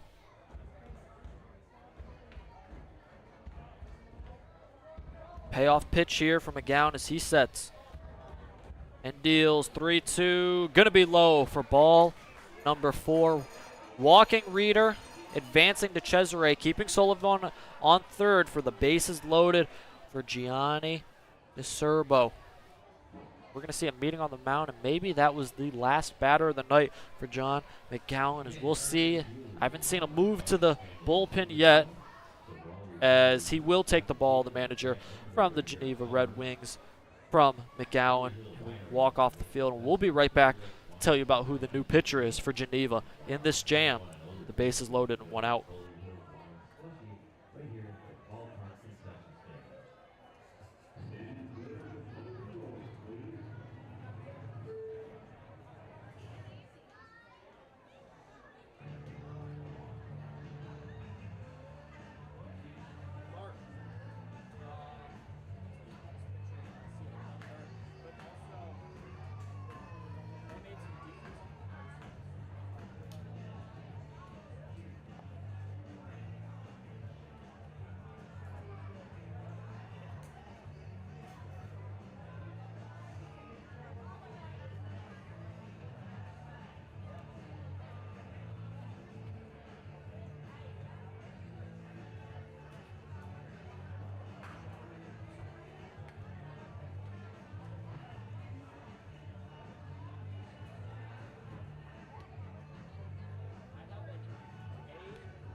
Anthony Barton, the right-hander, is now on the mound for Geneva and out a tight spot.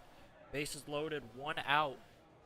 Yanni DeCerbo at the plate. First pitch he sees is outside for ball number 1. Remember? John came into this similar situation. Bases loaded, nobody out, got out of it without giving up a run. Barton trying to do the same. Pitch on the outside part of the plate for strike number 1. Barton has appeared in 3 games, 0-1 record, 4 innings pitched, 6 hits, and 6 runs given up, only 4 earned. Pitch to DeCerbo, little grounder over the third base. The third baseman, Santana's going to play it, go over to first in time for the out. Had to play it at third. Over to first, so they can't get the double play. So that's going to drive in the go-ahead run for the Doubledays. There was a little confusion whether or not Santana was going to play that ball or not. He does. So he'll get the out at first. Run does score. That's Adam Sullivan, who was on third. Now second and third, 2 outs here for the Doubledays.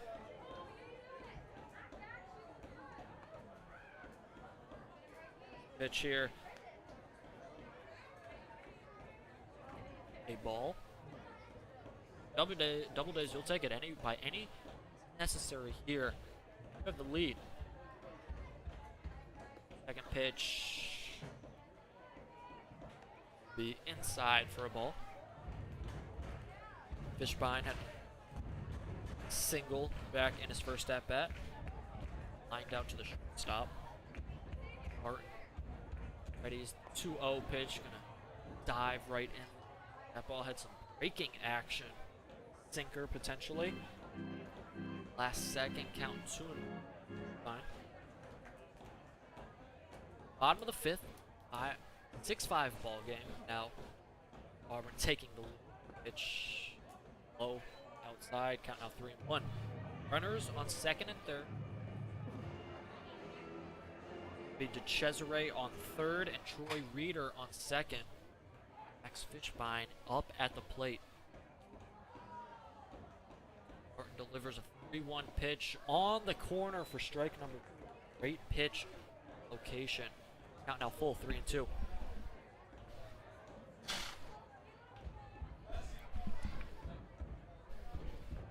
Three-two pitch here. Big pitch. Biggest pitch in the game so far. Hit out to right field, playing on a hop. That's going to score 1 for Auburn. Coming home, no. They're going to hold Troy Reeder up at third. Good call. That ball cut off. Max Fishbein delivers himself an RBI single here. Extend this Auburn lead to 7-5.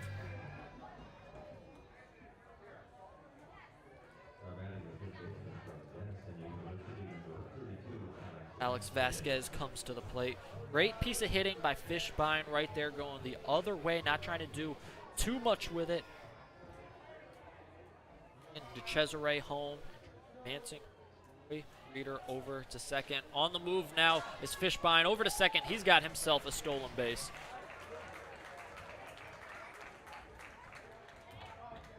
First pitch to Vasquez. Mike.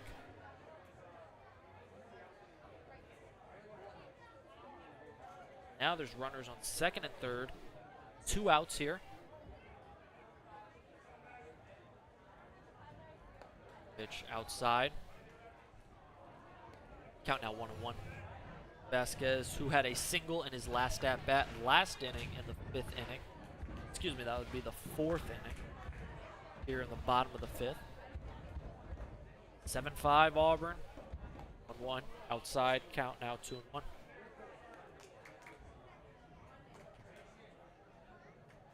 Martin just came into this ball game.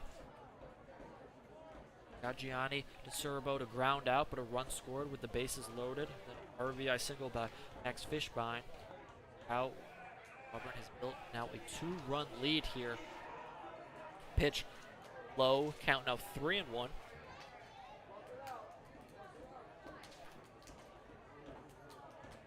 Vasquez at the plate. Pitch from Barton outside. Ball number 4 to Vasquez. Will now load the bases once again for the top of the order, Tyler Vivacqua. This will be Vivacqua's 4th at-bat in this ball game. Reached on an error in the 2nd. Now an opportunity to deliver RBIs. Runners all bases here.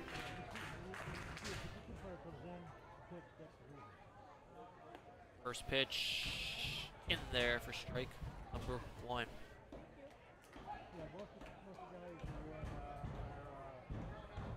Vivacqua, already 6 RBIs on the season. Looks for the 0-1 from Bart. Much inside. Count now even, 1-1.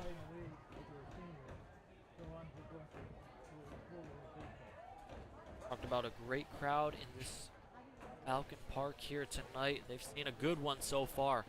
1-1 pitch from Barton. Fouled straight back from Aqua. Just got his bat under that ball to hit that one foul straight back. The timing on it, let's see if he's able to put in play and do damage. Aqua came into this game hitting .333. Lead-off hitter for the Doubledays. Barton Gonna get behind Vivacqua to the backstop, scoring. Troy Reeder from third. Wild pitch brings in a run for the Doubledays. They extend their lead now to 8-5.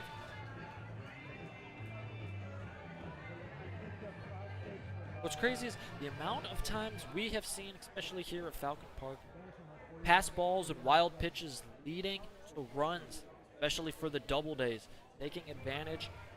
That ball got past the catcher Skaggs to the backstop, scoring standing up was Troy Reeder.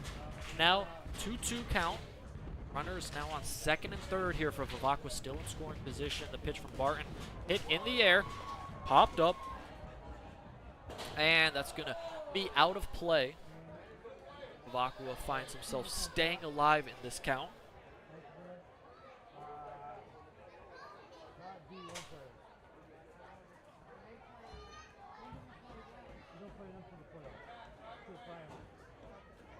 Auburn, 3-run, bottom of the fifth, looking to add more. 2-2 pitch outside.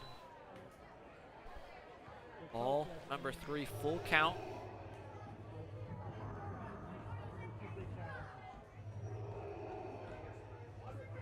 Crowd trying to get into Darth Vader sound effects.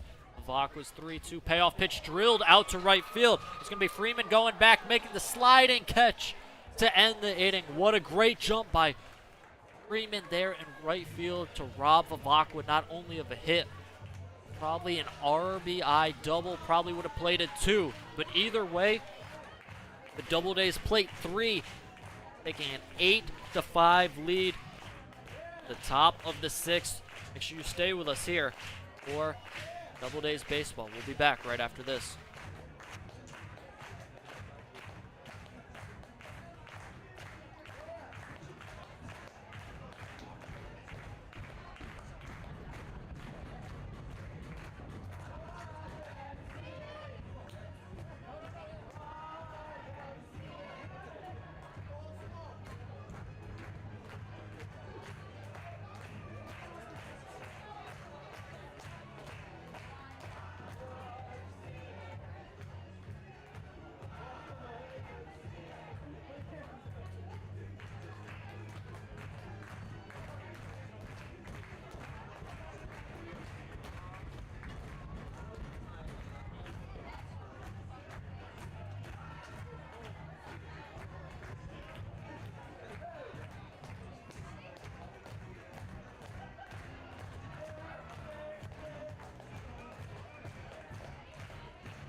Ready for the beat? Ready for the pool? Heck yeah, Pitch hit on the ground. Third baseman Vasquez is going to make the throw over the first in time to get, that was Zane Barron. He had just checked into the game for Tyler Skaggs. Now we're going to have a new player as well, pinch hitter.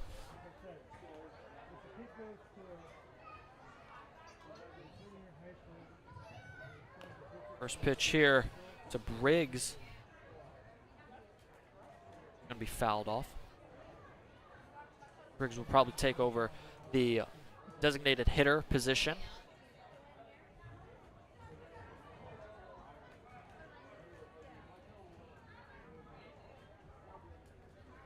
Elijah Benton was the original designated hitter.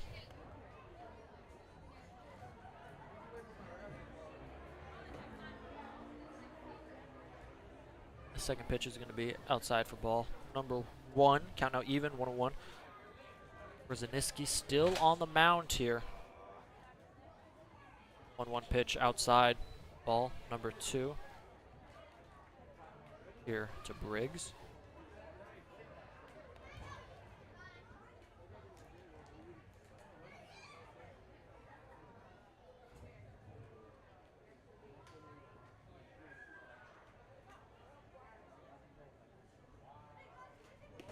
That's on the outside part of the plate for strike number 2. Great pitch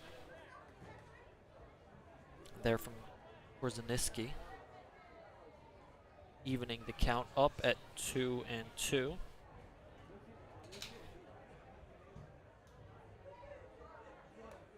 Pitch foul, just got a piece of it, was Briggs. Hit that one straight back into the net. Staying alive in this count.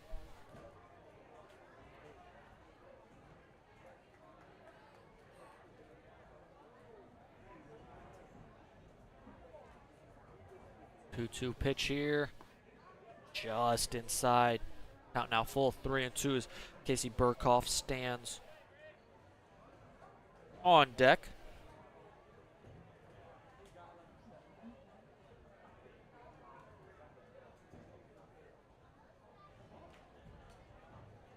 Three-two payoff pitch, little dribbler over to third. That's going to be Vasquez making the bare hand grab to first, not in time. The speedy Briggs is able to beat it out. Good job from first baseman Max Fishbein to come off of the bag, make sure that ball does not get past him into a little backstop behind him. Briggs is on with an infield single.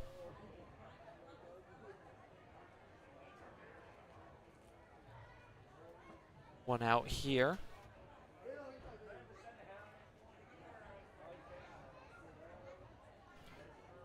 And a runner on first for Burkhoff, as that first pitch is going to be on the outside part of the plate for strike number 1. Great placement there by Brzezinski.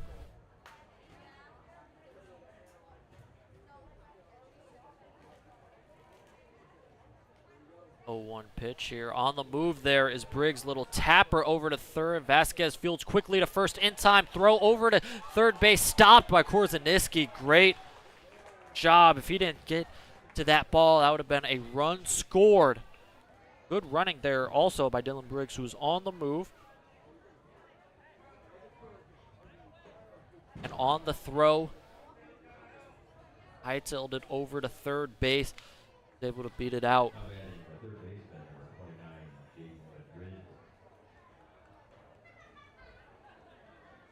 Jaden Madrid to the plate. Now 2 outs. Korzeniski trying to get out of this inning without any damage given up after Auburn scored 3 back in the 5th inning to take this 8-5 lead. Funny, Auburn's getting out hit by 5 tonight. Red Wings lead in the hit category 9-4. Auburn will take leading in the run category 8-5. Pitch gets past Reeder, back to the backstop, and that's going to score Briggs. Coming home from third base as that pitch got past Troy Reeder there. Wild pitch, going to bring in a run. We saw that last inning with the Doubledays. They were able to score thanks to a wild pitch. Taste of their own medicine right there as Briggs takes advantage. Coming home to cut into the lead 1-1. Now, we're 8-6 here. Madrid still 2 outs in this inning. Niski's pitch, little dribbler, foul. Out now, 1-2.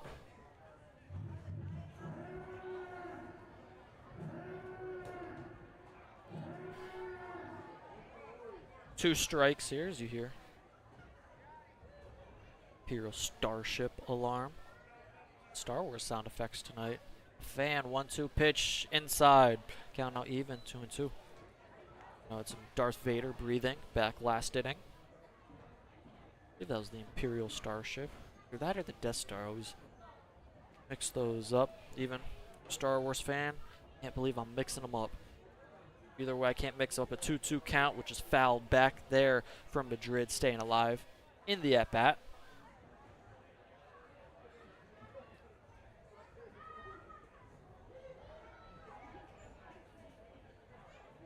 Defense for Auburn playing straight up everywhere.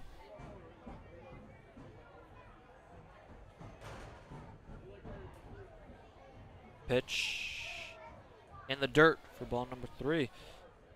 Checking the chat here, I see Adam Wierzeniski goes with GOAT Tiger Woods. Can't go wrong with that. Friends TV show, good pick. And Eminem. Looks like the whole family's got some good taste as that pitch is fouled straight back. Count remains 3-2. Yeah, I can't argue with any one of them. Hey, family's got some good taste, absolutely. Eric trying to get out of the inning.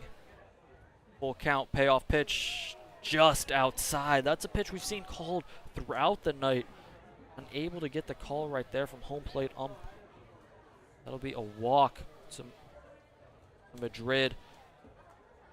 Bringing up Dylan Wolfson, the last hitter in the Red Wings lineup. Think about Wolfson, he really crowds the plate here, the righty. First pitch he's going to see is inside. Strike number 1, great inside pitch there. Here's Wolfson now, the tying run at the plate.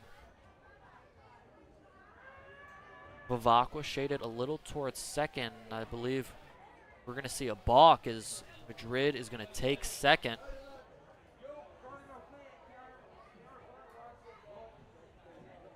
I didn't see too much. I missed it, but the field umpire immediately raised his hand and said, hey, Madrid, you're to second. Now that puts Madrid in scoring position. 0-1 pitch, fouled straight back. Quickly ahead in the count is Wierzeniski. 0-2.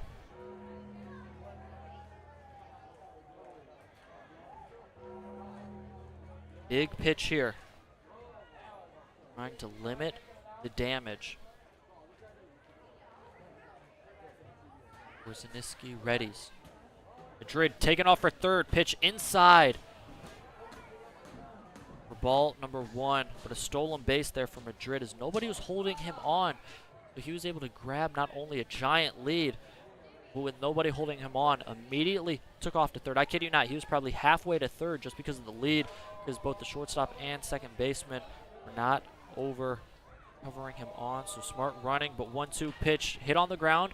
Third baseman Vasquez is going to field over to first in time for out number 3. And that will be the end of the top of the 6th. Geneva is able to get 1 in the inning, cut into this Auburn lead, which is now 8-6. But Auburn comes to bat here in the bottom of the 6th inning, trying to add to that lead. Make sure you stay here. We got plenty more action here at Falcon Park. We'll be right back after this.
Bottom of the 6th, Auburn leading 8-6. First pitch here to Tommy Kerwin, who's going to lead off the inning, is going to be in there for strike number 1. Kerwin on the night, 0 for 2 with a walk back in the first inning. 0-1 pitch fouled straight back for strike number 2. Auburn, they've scored actually in every inning except the 4th. In the first inning, 1 run. Second inning, 3 runs. Third inning, 1 run. None in the 4th, 3 in the 5th. Here in the 6th, trying to add, as that pitch is going to go behind the back of Kerwin. I gotta say, man, there's been a couple pitches behind the backs of Doubledays hitters. I'm not saying anything is on purpose, intentional. I'm just saying, as a batter, I'd be nervous as heck for the next couple pitches. 1-2 pitch, Kerwin's going to foul that one off because I feel like if you're a hitter, you got to be thinking, oh, he might have lost command. You don't know if it slipped out one time. Maybe the pitcher's mad at you. Maybe you did something. I don't know. Personally, I would be shaking if I was in the box if that pitch went behind me. Either way, Kerwin, he stayed in the box, fouled it off to stay alive. Count now 1-2. Barton's pitch is going to be hit in the air out to right field. That's going to be Freeman coming in, and he'll make the grab for the first out of the inning. As Tommy Kerwin flies out to right field, bringing up Kieran Kehoe. Kehoe had an RBI single back in the first inning.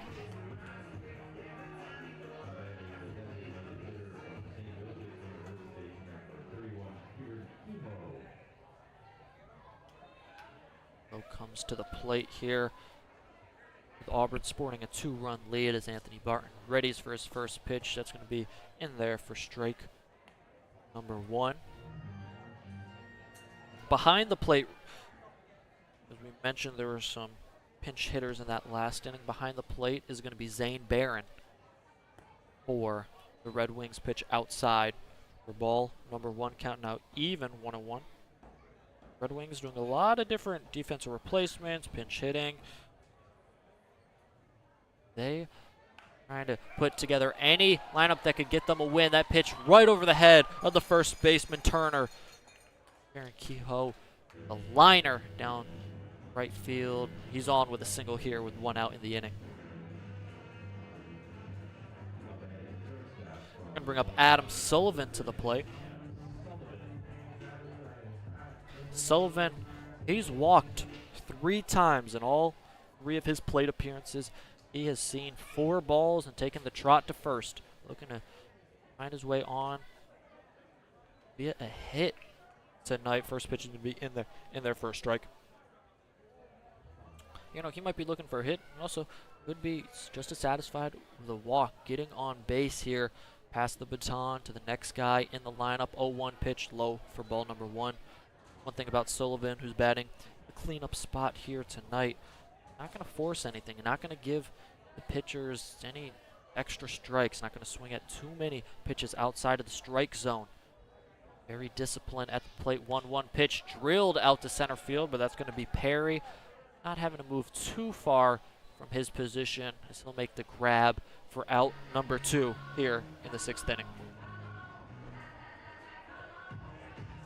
That brings up now the center fielder for the Doubledays, Sam Meyer, to the plate. Meyer, he's walked twice tonight. Comes to the plate with 2 outs here in the bottom of the 6th. Kieran Kehoe leading off of first. Not the biggest lead for Kehoe. First pitch inside for ball number 1. Kehoe does not have a stolen base this season. Was caught stealing once, so has not the biggest running threat as a lot of Doubledays around the lineup are. One thing Kehoe can do is sure hit the ball. No doubt about it. For second pitch, the ball. Count now 2-0. Displayed just by Kehoe's last at bat in this inning. Pitch outside. Count now 3-0 here. Meyer.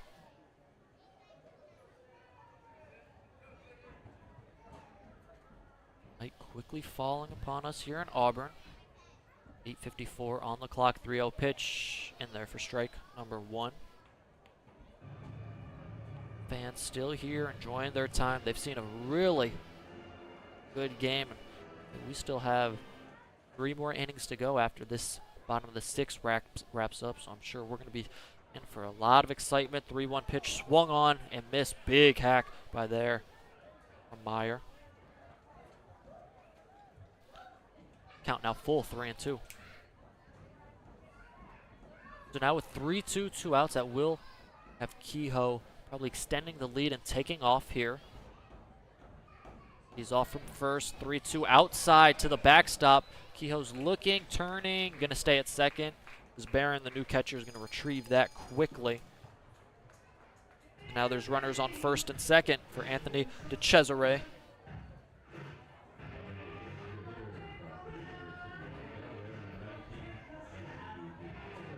DeCesare comes to the plate, having walked and reached on a fielder's choice in this ball game. Anthony Martin still on the mound here for Red Wings. No one warming in the bullpen, so looks like not only his inning, but probably the next inning. That one gets past the catcher. Back to the backstop. Barron retrieves that, but not before both runners advance. Now runners on second and third. The 2 outs for Anthony DeCesare. Prime opportunity for Auburn. Try and pad this lead. Already up 2. Runners in scoring position. Speedy Meyer on second. You got to think a pitch to the outfield could score both. Swung on and missed for strike 1, evening the count to DeCesare. Kehoe at third with the righty on the mound. Obviously looking the third base way. Kehoe grabbing a big lead, looking like he's going to steal home. Just trying to distract the pitcher, Barton, any way he can. 1-1 pitch high and outside for ball number 2. Count now 2-1. Nobody holding on Meyer either way. There's the Darth Vader breathing I talked about early. Numerous Star Wars sound effects, which I'll never complain about. Kehoe toying with the pitcher. 2-1 pitch drilled out there to left center field. To the wall, that's going to go. 2 runs are going to score easily. DeCesare going into second. He's going to turn and have himself a 2 RBI double to extend this lead now to 10-6 for Auburn. What a hit from Anthony DeCesare here in the bottom of the 6th inning.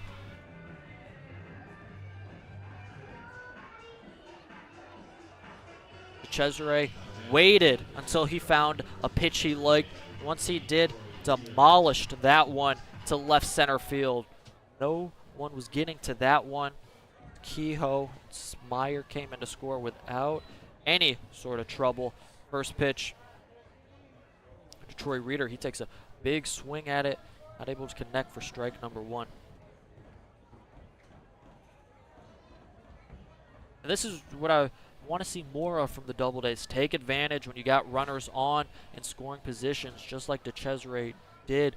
2 outs, able to put up 2 more runs. Huge games like this.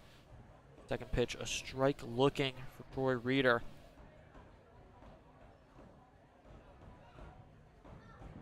Little 2-out rally. 0-2 pitch fouled. Reeder stays alive. In this inning, Tommy Kerwin flied out to right, then a absolutely rocket off Karen Kehoe's bat. Be a single. Then with Adam Sullivan would fly out to center. That was 2 outs. Meyer walked, working a great at-bat. Anthony DeCesare demolishing a pitch to left center field. 0-2 pitch to Reeder. Outside, Barron stays in front of it, letting it get back to the backstop again. That's going to keep DeCesare at second. Is the first ball, so count now 1-2 to Reeder, trying to work himself a good at-bat. Bottom 6, 2 outs here. Pitch from Barton. Outside, count now 2-2. Pitch we saw earlier, I mentioned this just the top half of the 6th. Outside, pitch has been called a strike numerous times, not so far here in the 6th inning. Granted, pitch just could be off the plate. Either way, Ball right there to Reeder. Count now 2-2 to Cesare on second. Big lead, nobody holding him on. Pitch hit in the air out to center. Perry's going to come in, then he's going to backtrack out. Still backtracking. He's going to make the catch on the fly out to end the inning. But Auburn gets 2 back here to extend their lead to 4. They have a 10-6 lead coming up on the final 3 innings of this ball game.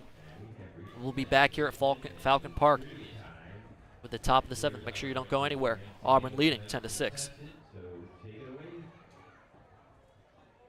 Alrighty, guys, Kevin Johnson with me. And who's ready for some baseball trivia? Alrighty. So, your question is, the career record for most strikeouts by a major league pitcher is 5. Who holds this record? A. Mikey Ford, B. Pedro Martinez, C. Nolan Ryan, or D.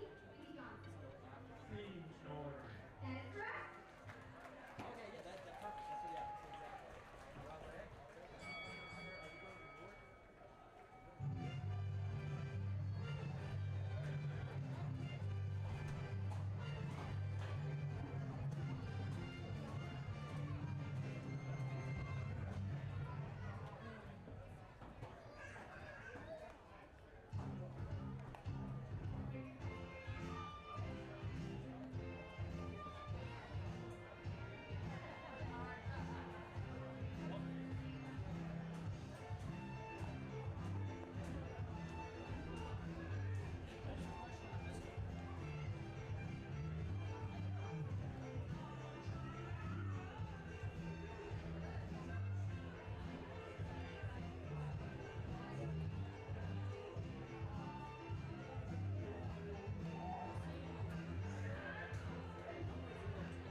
Now pitching for the Doubledays, number 29, Ryan Paganellis.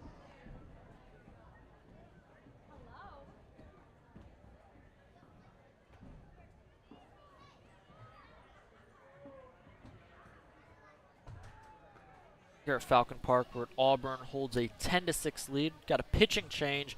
Ryan Paganellis comes to the mound as he'll take on the top half of the roster for Geneva. The lineup for Geneva. It's going to be Zach Banks up to the plate. Paganellis, as I grab you his numbers so far this season. As he readies for his first pitch to Banks. Hit in the air and out of play for a foul ball. Strike number 1 in the count. Paganellis appeared in 4 games, 5 2/3 innings. 7 runs, 6 earned, 4 walks, and 5 strikeouts. So it looks like so far in his appearances in Auburn, that one's outside for ball number 1. Command, that's been one thing for Paganellis. He has the stuff, that's no doubt about it. He has the stuff to retire hitters. Sometimes just working on the command. The 1-1 pitch is going to be lined and blooped out there to left field for a leadoff hit for Zach Banks. Early in the game, I talked about he came in this game hitting .444. He's 3 for 4. He's bumping that average up. Certainly, he's on with a leadoff single, bringing up Jack Turner.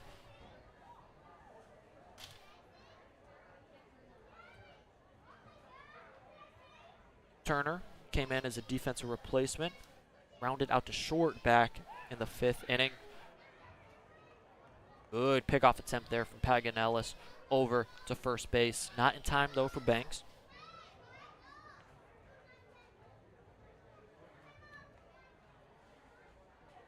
Banks not only hitting .444, 8 steals, pickoff attempt. They got him in a rundown here as he falls Throw over to second. Not going to be in time. Wow. Banks fell down mid-rundown. First baseman Fishbein held that ball, threw it to Sullivan. Looked like that toss might have been a little high. Banks got into second cleanly there. Great pickoff move from Paganellis, who caught him. I told you, he had 8 steals, 9 actually had a steal earlier in this game. Either way, now that advances Banks over to second base.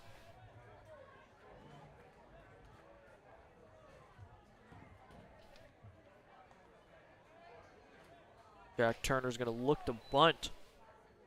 Pull it back.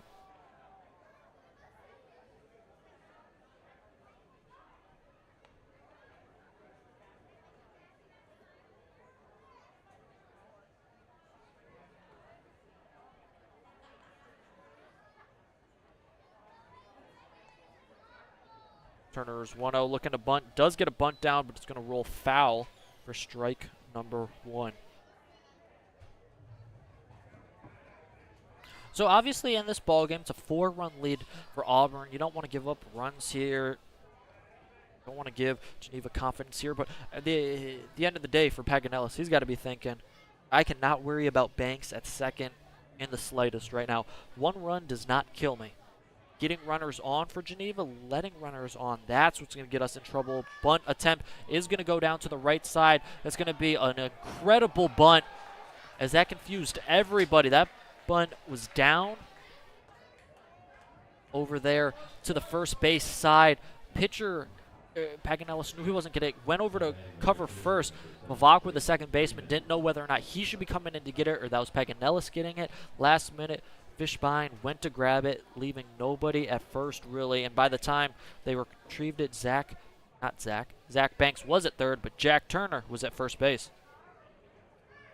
Nice picture-perfect bunt right there.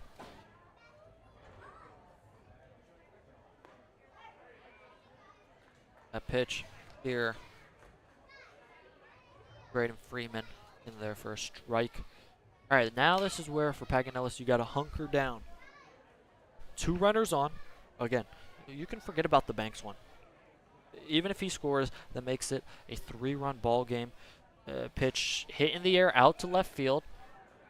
Kerwin is not going to get there. No worries, because that one goes foul. Count out 0-2.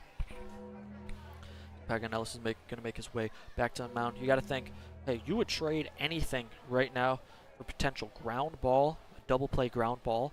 You know, you take 2 outs and give up a run, no worries about it. Or now with an 0-2 count on Braden Freeman, you're looking like, can I punch him out? Freeman struck out twice, both once swinging, one looking, going right now. That pitch is going to be fouled back. Taking off for second was Jack Turner, trying to eliminate that potential ground ball double play. See if maybe Paganellis tries a pickoff attempt at first base. Keep Turner close. Freeman in the box, trying to stay alive. 0-2, Turner going. Right back up the middle, through to center field. That's going to be a base hit. Turning to go to third. The throw from Meyer in time, and gets him at third. On a rope was a throw from Sam Meyer to third base to grab Jack Meyer sliding in.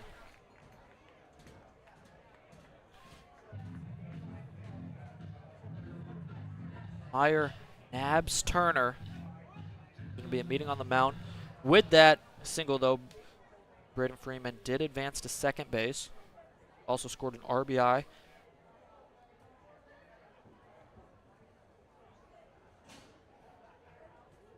Meeting on the mound, not by any coach, but by the infield, talking about how they want to play everything.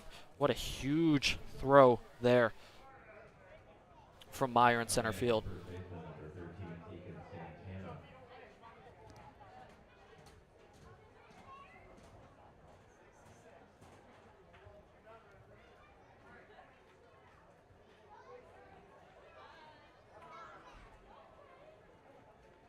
So runner on second, 1 out here in a 10-7 ball game. That's why those 2 runs in those last inning, in the 6th inning, were huge for Auburn. First pitch, a strike to Santana. I gotta say, I talked about it as soon as Paganellis came in. The command has been there tonight. Misplays some balls in the infield has cost him potential runners on everything, but the command, no doubt about it. That pitch, 89 miles per hour on the outside part of the plate. Bacon Santana. He's 3 for 3 with 3 singles and an RBI in this ball game. So the hottest hitter for the Red Wings up at the plate with a runner in scoring position.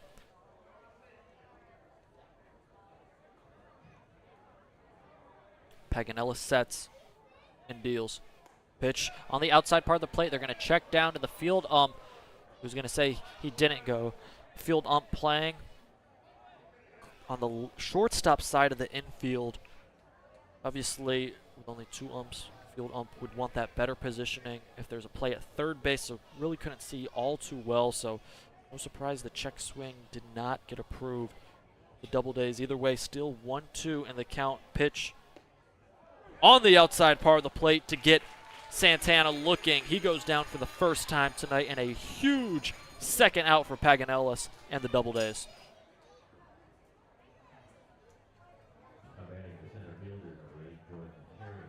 Jordan Perry comes to the plate. Talk about a huge strikeout. Paganellis 1 out away, getting out of any damage. Strike on the inside part of the plate. Went 82 miles per hour. That'll be an 0-1 count.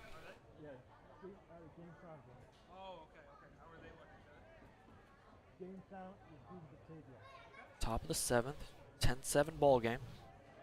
0-1 pitch, line foul down the third base side. Count quickly, now 0-2.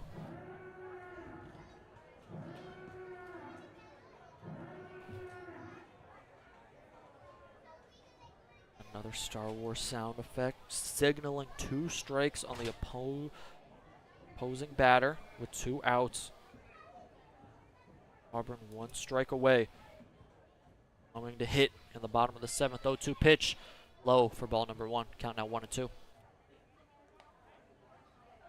88 miles per hour. Paganellis has brought the heat tonight, no doubt about it. 88. Previous pitch in this inning had been 89 miles per hour, so no doubt about it. Paganellis has brought the heat. 2 outs here in the inning. 1-2 pitch on the ground. Little squibbler over to second. Toss from Vivacqua to first in time to end the inning. So after 1 run does score, Paganellis and the Doubledays defense is able to calm everything down, get out of the inning without any more damage. Geneva puts up 1 to make it 7-10. Auburn comes to the plate trying to extend their lead here. The bottom of the 7th. Make sure you stick with us. We got a lot of great action here. Auburn Doubledays YouTube channel.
Wilson Thompson is going to pinch hit here. The bottom of the 7th. Spot. Gianni Serbo. Pitch is going to be outside for ball number 2. Count now 2-1. Thompson will likely go out and place Serbo also in right field. Ball skied out to left center. Under it, Wolfson and Perry. Perry's going to call him off, the center fielder, to make the grab for out number 1.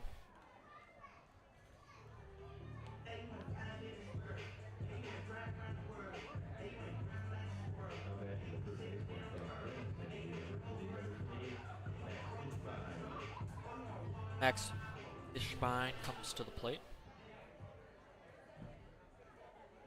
One out here in the bottom of the 7th. Pitch. Low for ball number 1. Fishbein tonight. 2 singles. RBI in the ball game. 3. Pitch outside. Count now 2-0.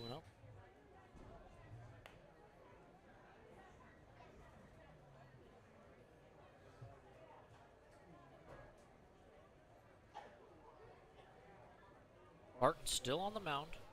Red Wings.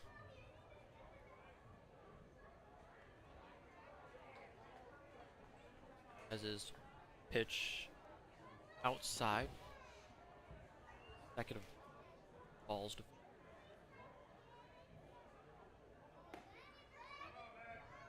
that one's going to be on the bottom part of the zone. First strike. I thought that might have been ball 4.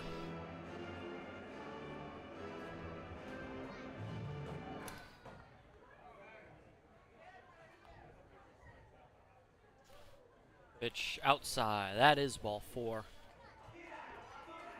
Fishbein will make the nice walk down to first. He reaches base for the 3rd time tonight. Bring it up. Alex Vasquez, who had a sac fly in the 2nd inning, a single in the 4th inning, and a walk in the 5th inning.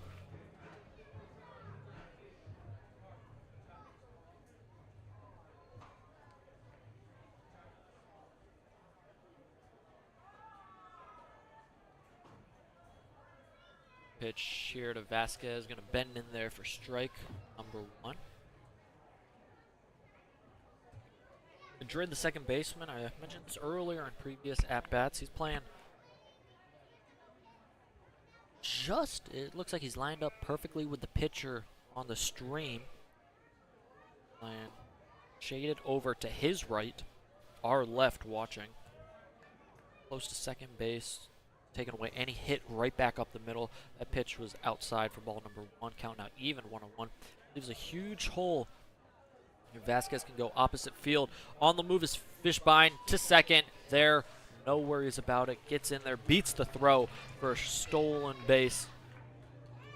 Pitch was a called strike, so count now 1-2. Look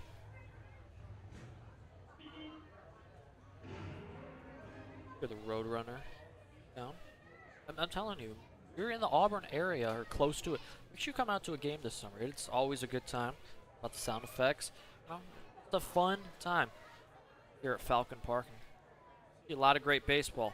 Pitch in the dirt, evens the count 2-2. Vasquez at the plate.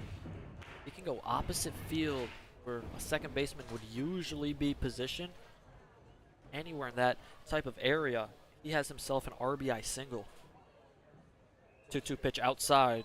Count now full, 3-2. Looks like there is some warming up in the bullpen for the Red Wings. I think there's going to be a lefty warming up for the Red Wings. Top of the order. Up next for the Doubledays is Barton loses Vasquez, walking him.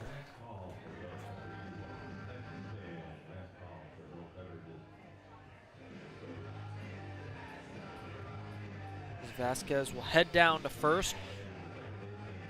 Tyler Vivacqua, the leadoff hitter tonight, is now up to the plate. Vivacqua still without a hit. And you don't see every day. Baca, one of the best hitters, better hitters on this Doubledays team. Looking to come through here. Runner in scoring position at second. Pitch lined over to second on a rope. Madrid over to short. There's one over to first. In times. That'll be an inning-ending double play for the Doubledays. Good 4-6-3 turn there by Geneva to get out of any sort of trouble. Auburn's going to come to the plate. Excuse me, Auburn's not going to come to the plate. It's going to be Geneva coming to the plate here. The top of the 8th, trying to come back. They're down by 3. Auburn trying to shut them down. Make sure you stick Auburn Doubledays YouTube channel for more.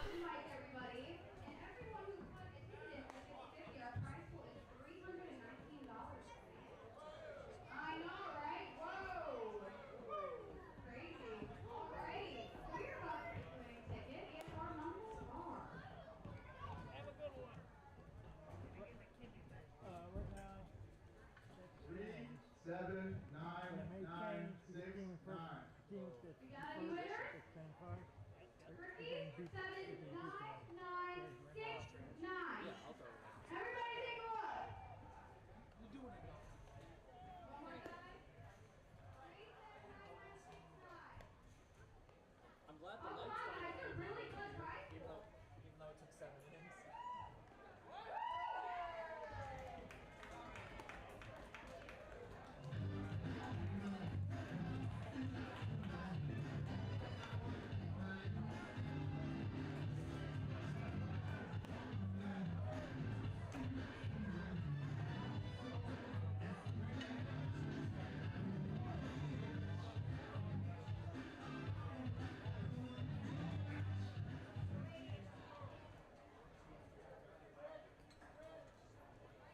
Leading off for Geneva catcher number 4, James Barron.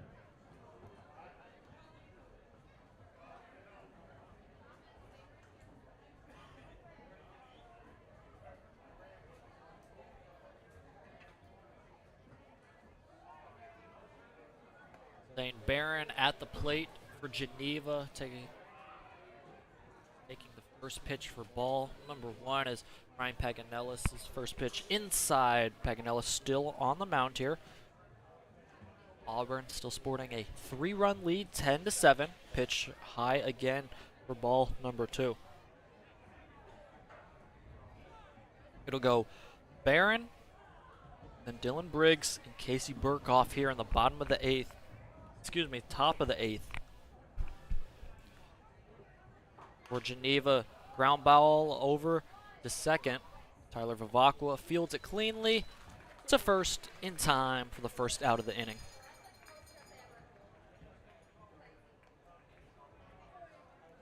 Batting number 17, Dylan Briggs. Dylan Briggs up to the plate. Briggs had a single in his first at-bat of the night. Pinch hit for Elijah Benton in this ball game. Benton, who's also the starting pitcher. He went 2 innings. That pitch is going to be low. Check swing. I'm going to say he did not go, so that's going to be ball number 1.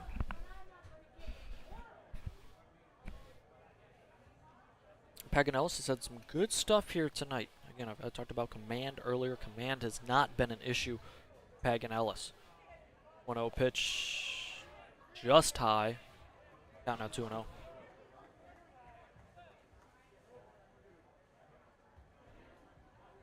Even down to their last 5 outs in this ball game, trying to make a comeback. Down 3 runs. Pitch high, just got out of the way of it. It was Briggs, count now 3-0. And Ellis going to go to the back of the mound. Reset here. Crowd still here at Falcon Park watching the Doubledays. And close this game out. That one is going to be ball 4. Interesting because Dylan Briggs was going to go to first base. Was thinking, oh, that's ball 4. Then he thought back, no, that's going to be a strike. Stayed in the box for a second, looked at the ump. The ump said, I never called a strike. So Briggs said, oh, okay, I'll go to first.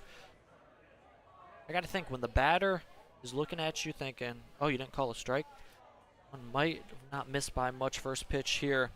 Burkhoff is going to be fouled off for strike number 1.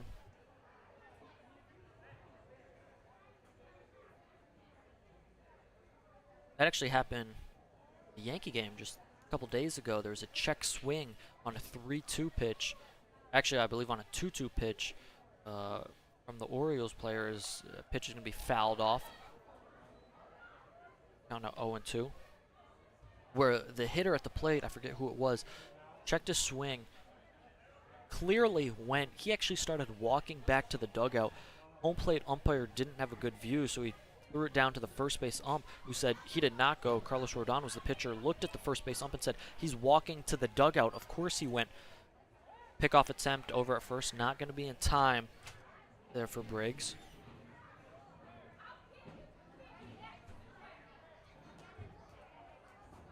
Paganellis up 0-2 right now to Burkhoff.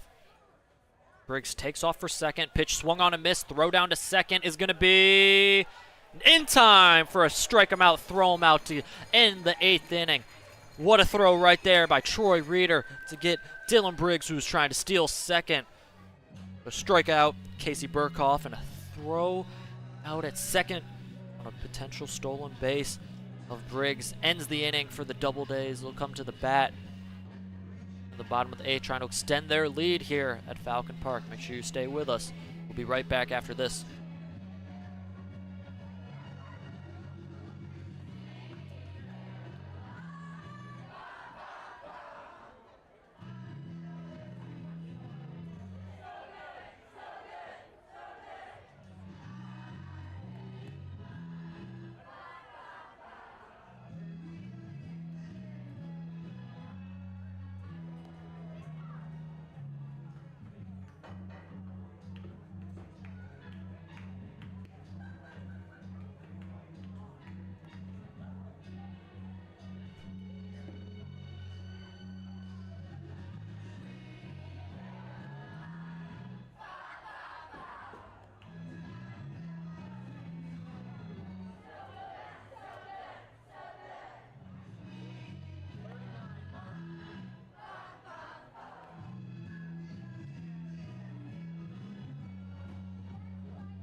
Hey fans, tonight's game is sponsored in part by the Salvation Army, where there's a need, there's the Salvation Army, always doing the most good. Yeah,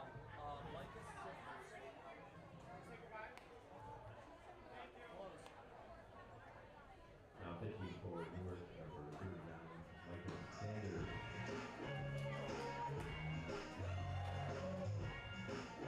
Leading off for the Doubledays, is Auburn Doubledays, number 25, Tommy Curley.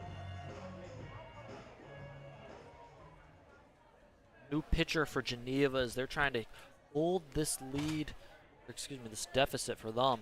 Only 3 runs, give themselves a chance in the top of the 9th.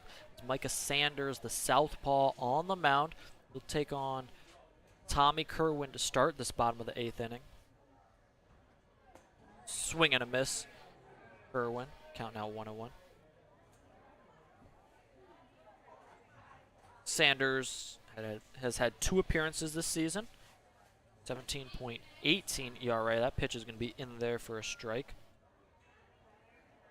3 2/3 inning, giving up 7 runs. All of them have been earned, 6 walks and 3 strikeouts. 1-2 pitch here to Kerwin, going to be hit over to shortstop. Burkhoff makes the play, running throw, not in time as Kerwin beats it out at first.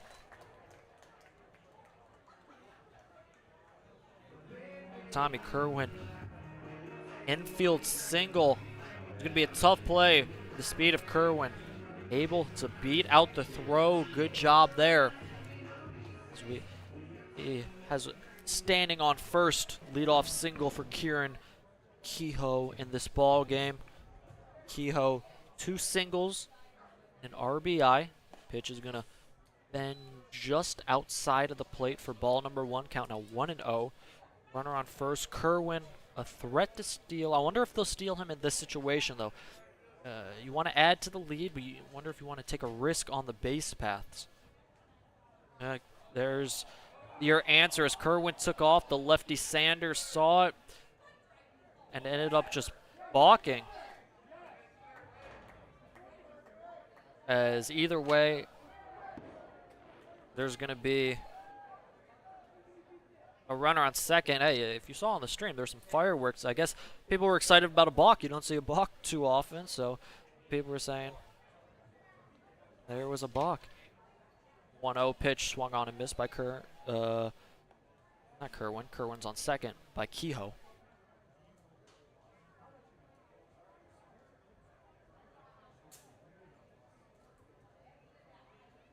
Count 1-1. On this move to third is Kerwin, and he's going to be there in time, as that certainly looked like that throw might have beat him there, but field ump says nope. He's safe at third. As wonder manager for Geneva is going to come out. I was wondering if he's going to protest the call, but instead he is going. No, he is. I thought he was going to stop at the pitcher. No, he goes out to the field ump. He's protesting this call, not happy with the decision. He points at first saying, hey, he was out at first, which I do think Kerwin beat the throw out at first, and he was out at third base. I think it was a 50-50 bang-bang play at third base. Tough to see from my angle. I thought the throw might have got there in time. It was whether or not he applied the tag in time. From my angle, I was not able to see. Thomas Eaton, the head manager for Geneva, letting the field ump have a piece of his mind in this game. He knows Geneva, if they want any chance of coming back in this game, giving up a run here in the bottom of the 8th hurt their chances monumentally. So Eaton is going to go from talking with the ump to talking with his pitcher Sanders, trying to calm him down. Sanders up in the count 1-2 to Kieran Kehoe. You know, Kehoe, one of the most dangerous hitters in this lineup. Doesn't get any easier for Sanders. On deck, Adam Sullivan, who's walked 3 times tonight and flew out to center field. Home plate umpire now talking with Eaton. Eaton's going to head back to the dugout. Again, not happy with the call at third. Talks with Sanders. Infield going back to their positions. Catcher and Barron going back to his position behind the plate. And we're going to get back to playing ball here. 9:32 on the clock. Infield is coming in, as they're going to try and nab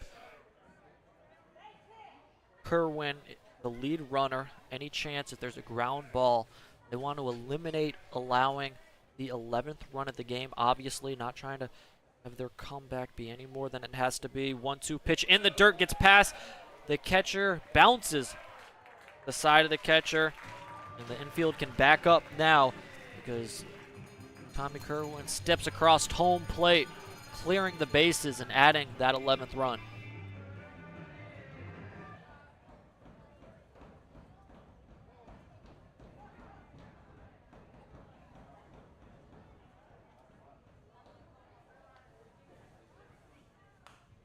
Pitch fouled out of play.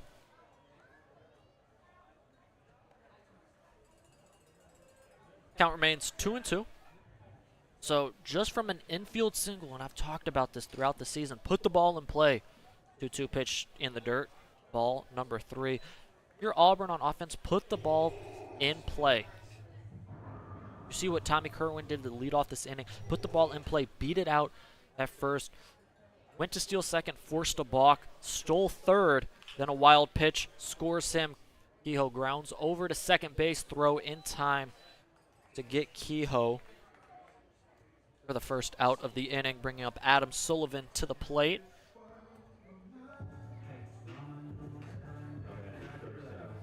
Sullivan walking up to Kendrick Lamar, if you can hear on the crowd, Mike. Again, big shout out.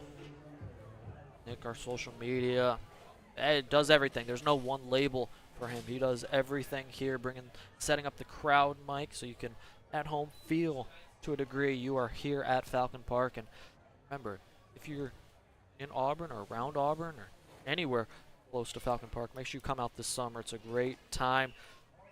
1-0 pitch is low. Count now 2-0. We've got some great events coming up.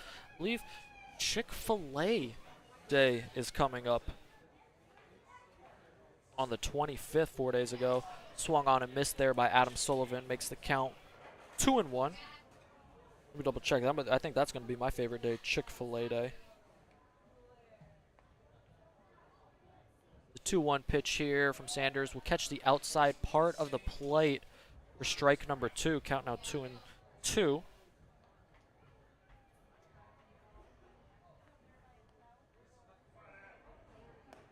Two pitch outside, ball number 3. Count now full 3-2. To Sullivan, who's already walked 3 times this game, seeing if he can make it 4.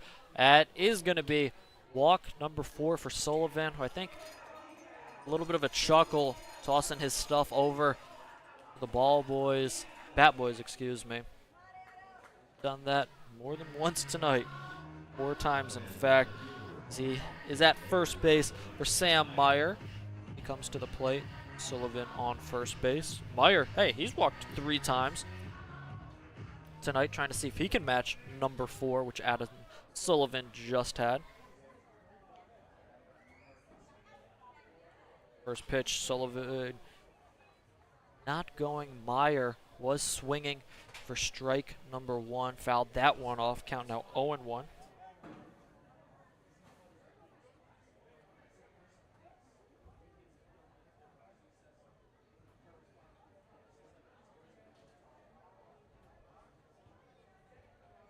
Pitch hit in the air, out to right center field. Going back is Freeman, putting up the glove, not able to make the grab. Ball's going to get to the wall. That's going to have Adam Sullivan third. He's being waved around. Throw coming to the plate is not going to be in time. No play at the plate as the catcher didn't even attempt the tag as Sullivan comes around from first to score on an RBI double from Sam Meyer to extend this lead to 12-7. In favor of the Auburn Doubledays. Pitch absolutely crushed by Sam Meyer.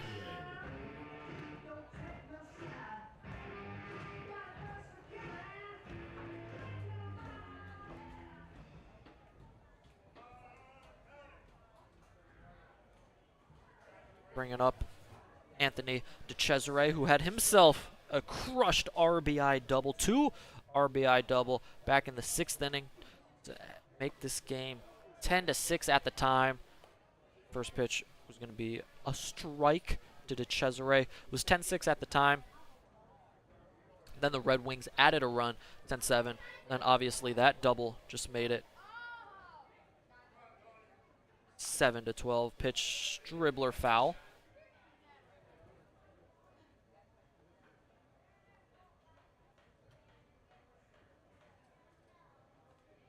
I mentioned some events going on. Chick-fil-A Day is the 25th at the ballpark.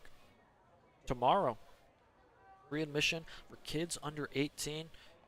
One time, come to the ballpark.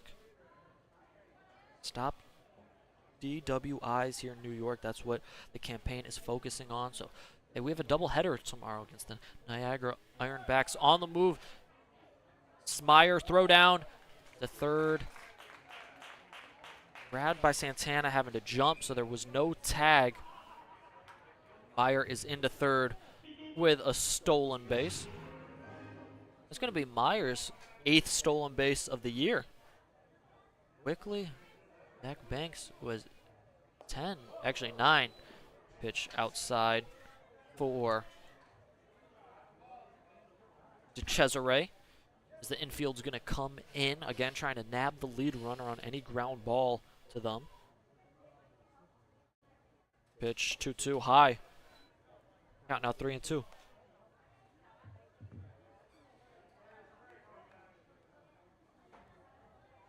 DeCesare. Received the payoff pitch from Sanders. They're going to say he went not going to even appeal down. Home plate umpire is going to say, you did go around with a swinging strikeout, out number 2 in this inning. Cesare still thinking he did not go, and that should have been ball 4.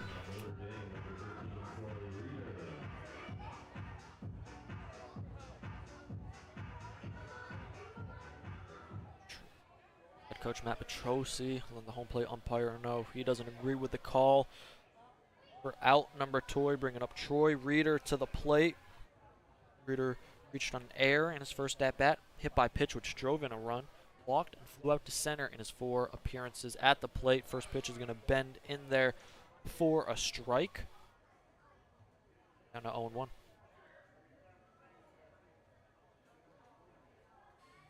Sanders trying to get out of this inning without any more damage for the Red Wings. Pitch outside, count now even, 1-1. Auburn out hit in this game so far, but ahead.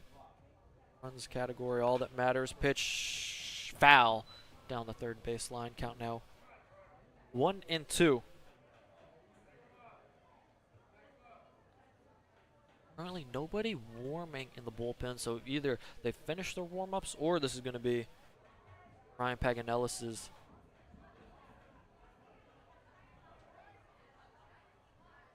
night to finish. Pitch low for ball number 2.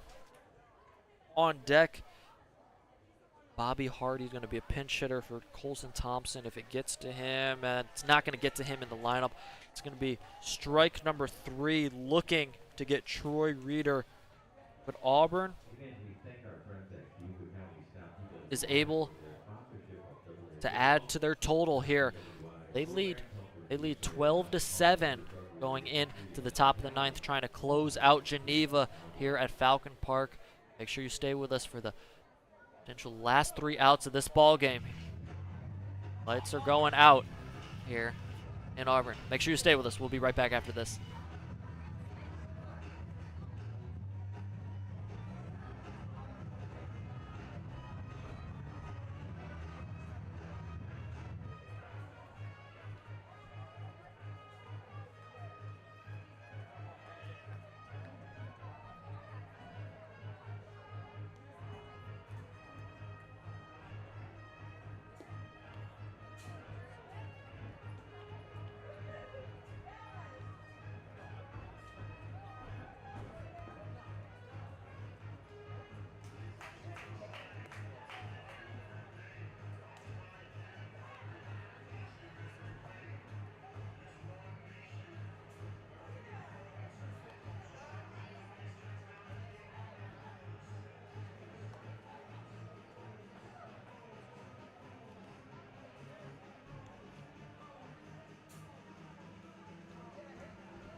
Ben Ruth in to pitch for the Doubledays, trying to secure these last 3 outs against the Geneva Redwings this ball game. You hear those trumpets. Reminds you of Edwin Diaz for the Mets, the closer a few years ago. A couple of years ago, I think 2 or 3 years ago, where he was coming in, and those were obviously his closer entrance. First pitch from Ruth to Madrid is going to be low for ball number 1.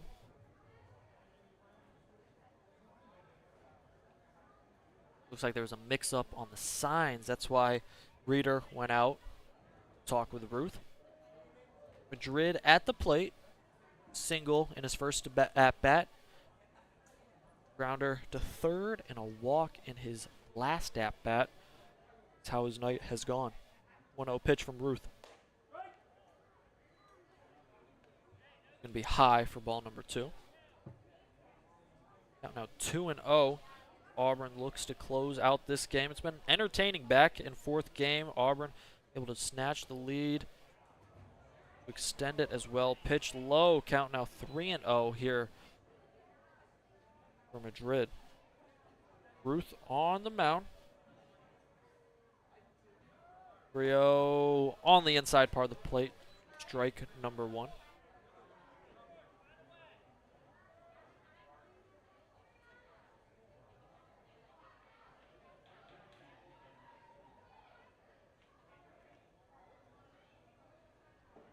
Three-one pitch on the outside part of the plate for strike number 2. Madrid not happy with it at all, and that's a pitch we have not seen called since earlier in this ball game. An outside strike to righty batters.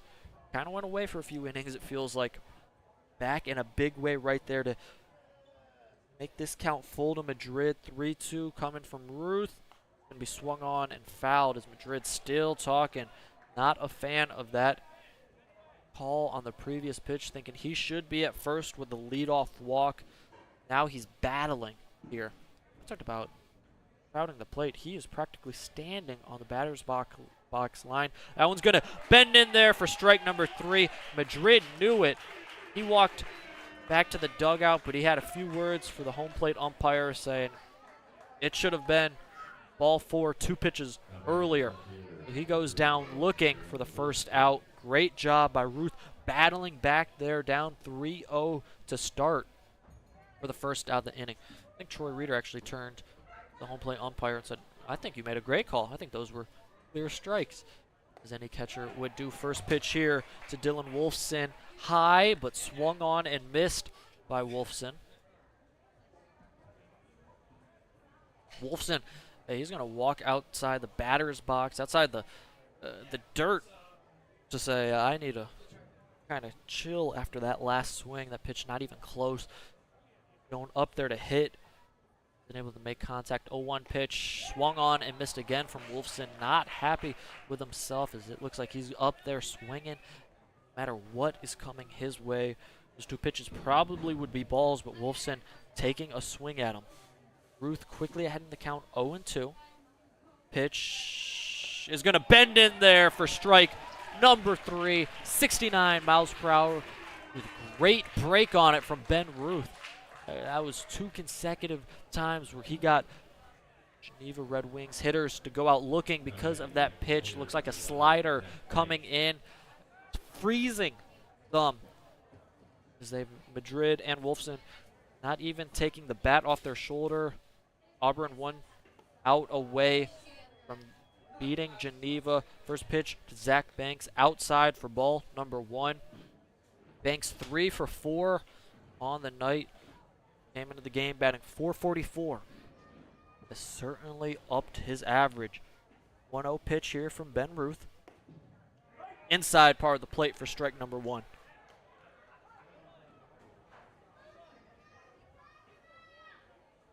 Ruth working all over the plate here tonight. Inside, outside, high, low. But he does 1-1 to Banks. That one's grounded past first base, but foul. That means the Doubledays are 1 strike away here from defeating Geneva in an entertaining game at Falcon Park. Troy Reeder asking Ruth to just step off.